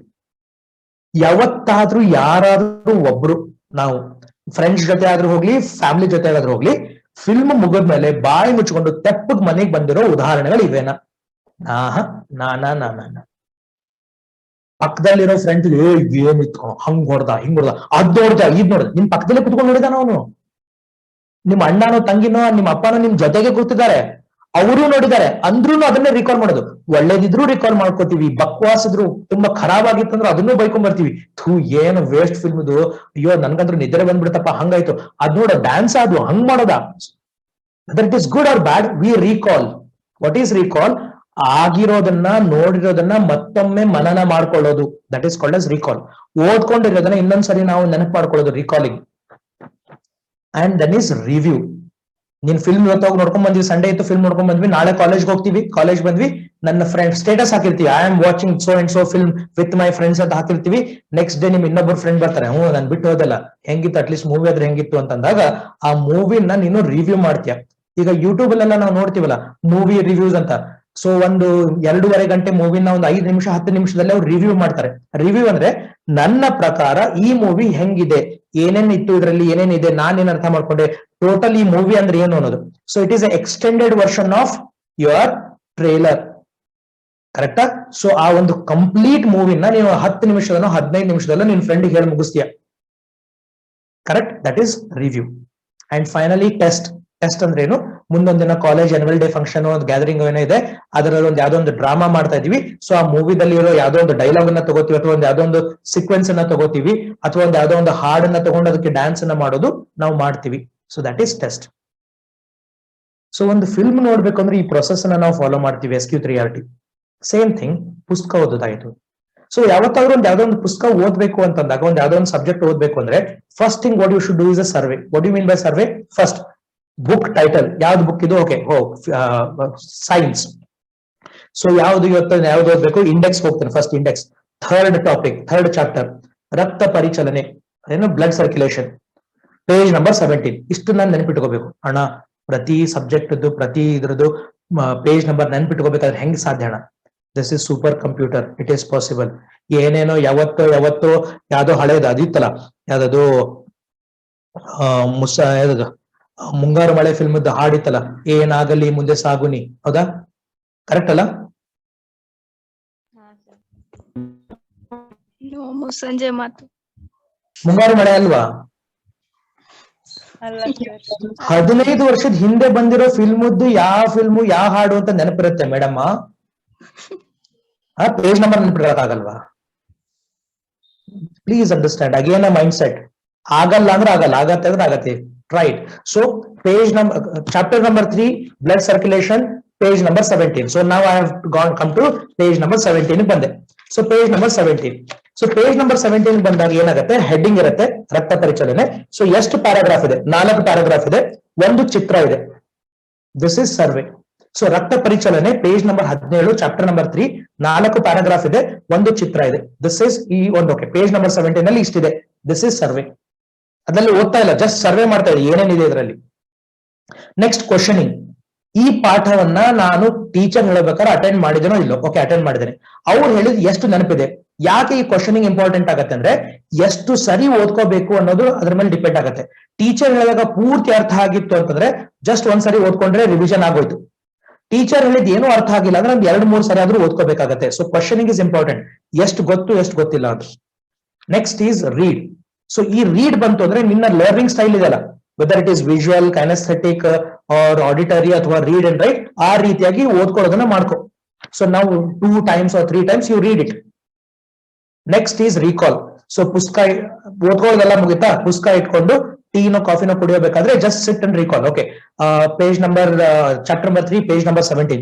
ಓಕೆ, ರಕ್ತ ಪರಿಚಲನೆ ಫಸ್ಟ್ ಪ್ಯಾರಾಗ್ರಾಫ್ ಅಲ್ಲಿ ಏನಿದೆ, ಸೆಕೆಂಡ್ ಪ್ಯಾರಾಗ್ರಾಫ್ ಅಲ್ಲಿ ಏನಿದೆ, ಥರ್ಡ್ ಪ್ಯಾರಾಗ್ರಾಫ್ ಅಲ್ಲಿ ಏನಿದೆ, ಫೋರ್ತ್ ಪ್ಯಾರಾಗ್ರಾಫ್ ಅಲ್ಲಿ ಏನಿದೆ, ಅಟ್ಲೀಸ್ಟ್ ಎಷ್ಟು ನೆನಪು ಬಂತು, ಓದ್ಕೊಂಡಿದ್ದಷ್ಟು ಪೂರ್ತಿ ನೆನಪು ಬಂತು, ವೆರಿ ಗುಡ್.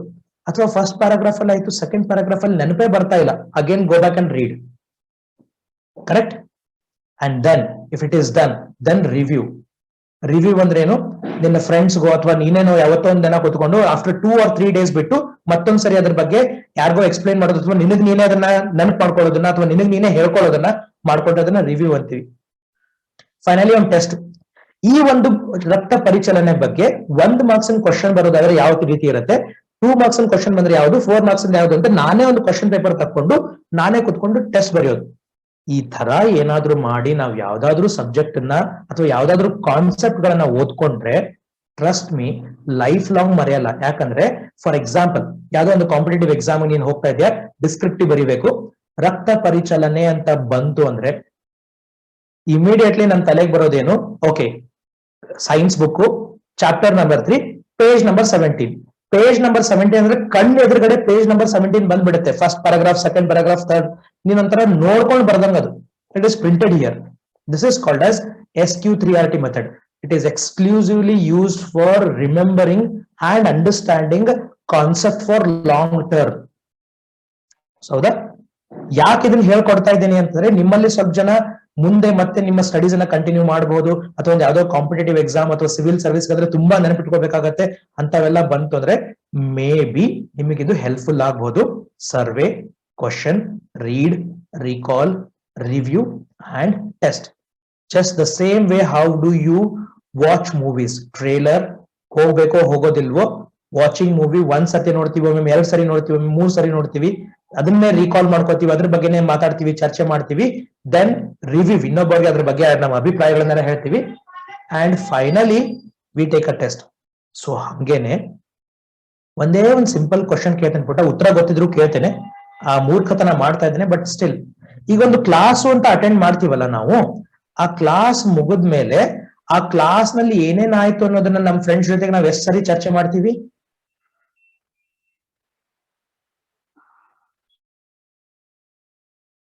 ಹೆಂಗೆ ಥಿಯೇಟರ್ ಅಲ್ಲಿ ಫಿಲ್ಮ್ ಮುಗಿದ ತಕ್ಷಣ ಪಕ್ಕದಲ್ಲಿರೋ ಫ್ರೆಂಡ್ ಅನ್ನ ಹಿಡಿದ್ಬಿಟ್ಟು ಲೋ ಹಂಗಾಯ್ತು ಹಿಂಗಾಯ್ತು ಅಂತೀವಲ್ಲ, ಹಂಗೆ ಕ್ಲಾಸ್ ಅಲ್ಲಿ ಎಕನಾಮಿಕ್ಸ್, ಒಂದು ಸ್ಟ್ಯಾಟಿಸ್ಟಿಕ್ಸ್ ಕ್ಲಾಸ್, ಒಂದು ಝುವಾಲಜಿದು ಯಾವ್ದೋ ಒಂದು ಕ್ಲಾಸ್ ಆದ್ಮೇಲೆ ಆ ಕ್ಲಾಸಿಗೆ ಸಂಬಂಧಪಟ್ಟಿದ್ದ ಚರ್ಚೆಗಳನ್ನ ನಮ್ ಫ್ರೆಂಡ್ ಜೊತೆಗೆ ಎಷ್ಟ್ ಸರಿ ಮಾಡಿದೀವ? ಆ ಟಾಪಿಕ್ ಇಂಟ್ರೆಸ್ಟಿಂಗ್ ಇದ್ದು ಇನ್ನೂ ತಿಳ್ಕೊಬೇಕಂತ ಏನಾದ್ರು ಇದ್ರೆ ಅಷ್ಟೇ ಡಿಸ್ಕಸ್ ಮಾಡಿರ್ತೀವಿ ಸರ್. ಇದ್ರೆ ಮಾತಾಡೇ ಇರಲ್ಲ ಅದ್ರ ಬಗ್ಗೆ. ಅಂತೆ ಕಂತೆ ಇಲ್ಲೇ ಇಲ್ಲ, ಇತಿಹಾಸದಲ್ಲಿ ಯಾವತ್ತೂ ಆಗಿಲ್ಲ ಈ ತರ ಘಟನೆಗಳು. ಅರ್ಥ ಆಯ್ತಾ ಪುಟ್ಟ? ಯಾಕೆ ನಮಗೆ ಫಿಲ್ಮ್ಸ್ ಗಳು ಯಾಕೆ ನೆನಪಿರುತ್ತೆ? 10-12 ವರ್ಷದ ಹಿಂದೆ ಬಂದಿರೋ ಫಿಲ್ಮ್ ಹೆಸರು ಯಾಕೆ ನೆನಪಿರುತ್ತೆ? ಆ ಸಾಂಗ್ ಯಾಕೆ ನೆನಪಿರುತ್ತೆ ಅಂದ್ರೆ because we do this. Correct ಅಲ್ಲ? ಇದೇ ಮೆಥಡ್ ಅನ್ನ ನಾವು ಮೂವಿಗೆ ಅಪ್ಲೈ ಮಾಡ್ದಂಗೆ ಸಬ್ಜೆಕ್ಟ್ ಅಪ್ಲೈ ಮಾಡಿದ್ರೆ ಅದು ನೆನಪಿರುತ್ತೆ ಕಣೋ. ಟ್ರೈ ಅಟ್ಲೀಸ್ಟ್ ಟ್ರೈ ಒನ್ಸ್ ಮಾಡಿ ನೋಡಿ. ಓಕೆ ಚಲೋ. 11:45 you have break for 15 minutes. Any questions quickly ask. ಇವತ್ತು ಉತ್ತರ ಕೊಡೋಕ್ ಆಗ್ಲಿಲ್ಲ ಅಂದ್ರೆ I will post it in the next class. ಅದು LIS ಮೆಥಡ್ ಅಂತ ಒಂದು ಇತ್ತು, ಇದು ಏನದು LIS ಇಂಗ್ಲಿಷು ಮತ್ತೆ ಇದ್ರದ್ದು I will take it in the next class. That takes some time. The next class ಅಲ್ಲಿ ನಾನು ತಗೋತೇನೆ. I remember. Any other